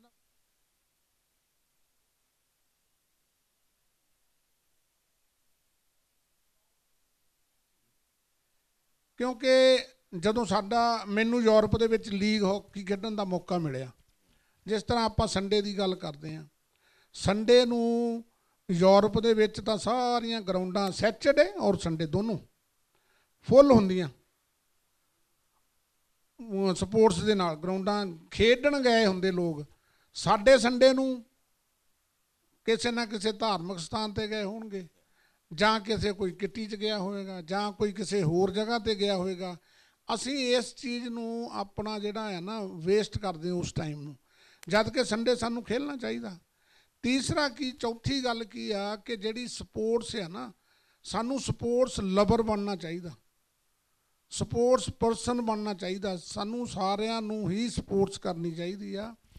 ਔਰ ਜਿਹੜੀਆਂ ਜਿੰਨੀਆਂ ਵੀ ਗੇਮਸ ਆ, ਜੇ ਤੁਸੀਂ ਖੇਲਣੀ ਆ ਤੇ ਸ਼ੁਰੂ ਦੇ ਵਿੱਚ ਹੀ ਤੁਸੀਂ ਪ੍ਰੋਫੈਸ਼ਨਲਿਜ਼ਮ ਜਿਹੜੀ ਆ ਨਾ ਗੇਮ ਜਿਹਦੇ ਵਿੱਚ ਕਰਨੀ, ਉਹ ਸ਼ੁਰੂ ਹੋ ਜਾਓ।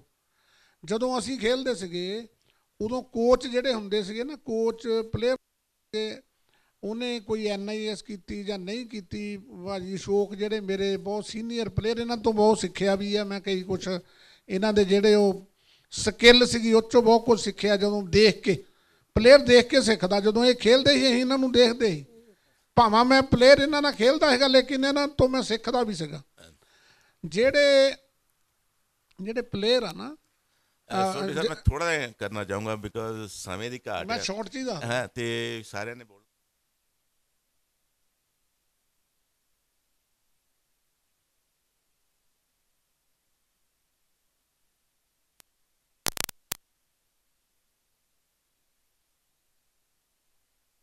ਸਾਡਾ ਕੈਪਟਨ ਜਿਹੜਾ ਸੀ ਨਾ ਕਾਰਪੋਰੇਸ਼ਨ, ਜਿੱਦਾਂ ਆਪਣੇ ਉਹਦੀ ਗੱਡੀ ਦਾ ਡਰਾਈਵਰ ਸੀਗਾ ਕੈਪਟਨ। ਮੈਂ ਦਿਲ 'ਚ ਕਿਹਾ, ਮੈਂ ਕਿਹਾ ਜੇ ਇੰਡੀਆ ਹੁੰਦੀ ਤੇ ਇਹਨੂੰ ਤਾਂ ਗਰਾਊਂਡ 'ਚ ਵੀ ਨਹੀਂ ਵੜਨ ਦੇਣਾ ਸੀ ਕਿਸੇ ਨੇ।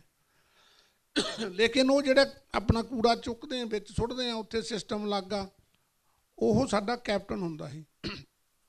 ਉਹਨਾਂ ਨੂੰ ਸ਼ੌਂਕ ਆ ਸਪੋਰਟਸ ਦਾ ਖੇਡਣ ਦਾ, ਜਦ ਕਿ ਸਾਨੂੰ ਨਹੀਂ। ਸਾਨੂੰ ਇਹ ਸਪੋਰਟਸ ਨੂੰ ਕਲਚਰ, ਜਿਹੜਾ ਸਪੋਰਟਸ ਕਲਚਰ ਅਡਾਪਟ ਕਰਨ ਦੀ ਲੋੜ ਹੈਗੀ ਆ। ਔਰ ਸੌਖਾ ਕੋਈ ਵੱਡੀ ਗੱਲ ਨਹੀਂ, ਜੇ ਸਰਕਾਰਾਂ ਚਾਹੁਣ।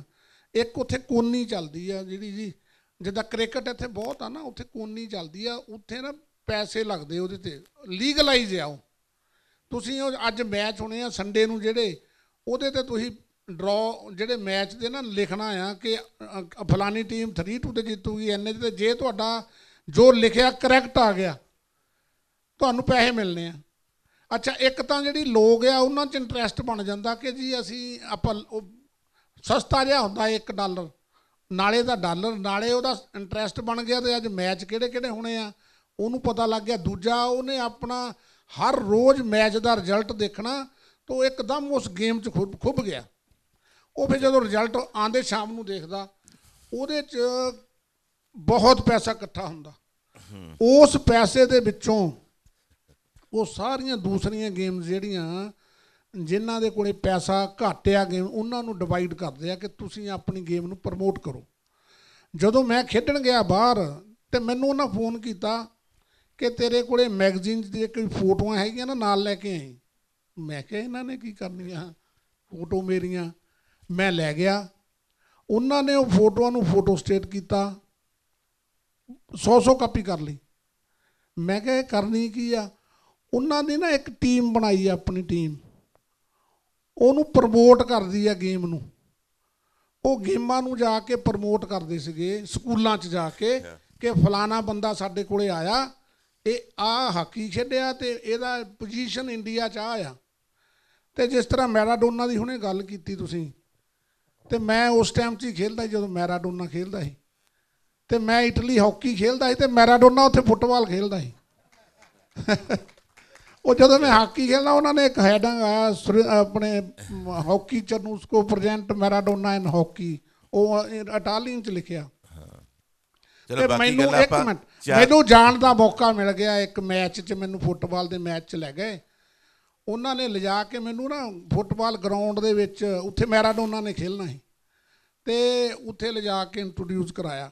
ਉਹ ਨਾ ਪਲੇਅਰ ਨੂੰ ਪ੍ਰਮੋਟ ਕਰਦੇ ਆ, ਪਲੇਅਰ ਨੂੰ ਲੋਕਾਂ ਨੂੰ ਦਿਖਾਉਂਦੇ ਆ, ਤੇ ਪਲੇਅਰ ਦਾ ਦੱਸਦੇ ਆ, ਜਦ ਕਿ ਇੰਡੀਆ ਦੇ ਵਿੱਚ ਕਿਸੇ ਨੂੰ ਕੋਈ ਪਲੇਅਰ ਦਾ ਦੱਸਦੇ ਨਹੀਂ ਗੇ, ਪ੍ਰਮੋਟ ਨਹੀਂ ਕਰਦੇ। ਇਹਦਾ ਰੀਜ਼ਨ ਇਹ ਹੀ ਆ ਕਿ ਸਾਡੀ ਸਪੋਰਟਸ ਜਿਹੜੀ ਆ ਨਾ ਉਹ ਆਪਣੀ ਹੋ ਰਹੀ।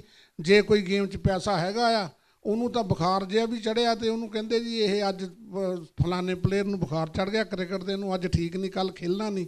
ਹਾਕੀ ਓਲੰਪੀਅਨ ਜਿਹਨੇ ਗੋਲਡ ਮੈਡਲ ਲਿਆਂਦੇ ਆ, ਉਹ ਭਾਵੇਂ ਉਹਦੇ ਮਰਨ ਵਾਲਾ ਪਿਆ ਹੋਵੇ ਤੇ ਕਿਸੇ ਖਬਰ ਵੀ ਨਹੀਂ ਲਾਣੀ। ਇਹ ਰੀਜਨ ਆ ਸਾਰੇ स्पोर्ट्स ਦੇ डाउन होने ਦੇ ਤੇ ਅੱਗੇ ना जान दे। Thank you very much Ashok ji. बस 1 मिनट के लिए, बस बिकॉज हमने पहले बहुत टाइम ले लिया, सिर्फ 1 मिनट के लिए आप यू सम अप, क्या आप कहना चाहते हैं?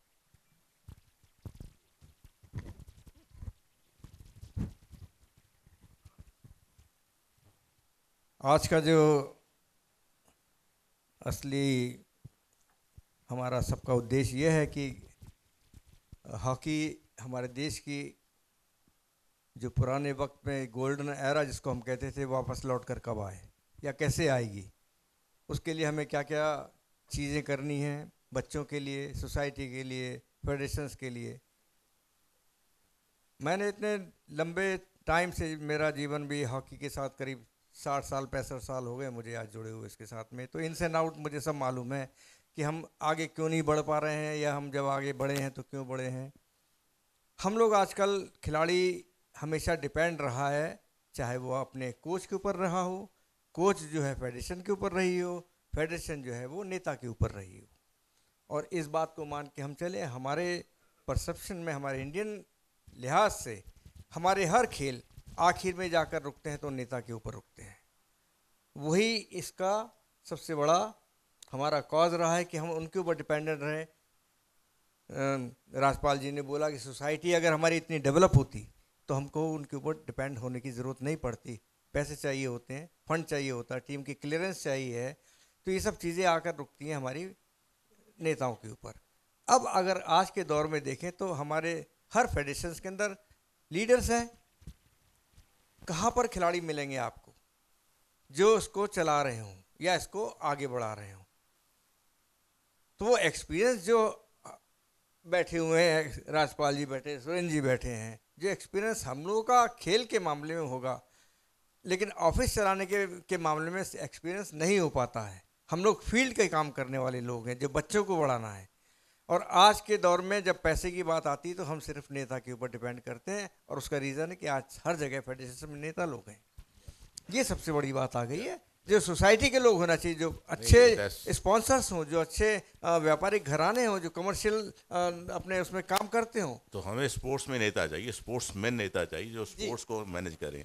सो I think thank you very much everyone, and sorry we have taken exceeded our time, but they have lots to tell and we can share their tales over a cup of tea after this.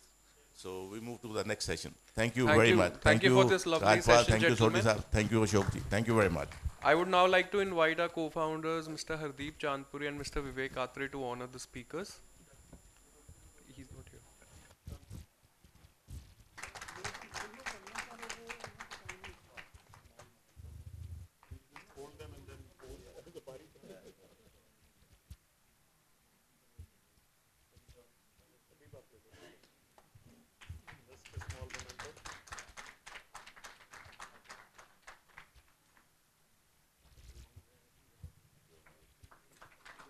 Let's have a group photo.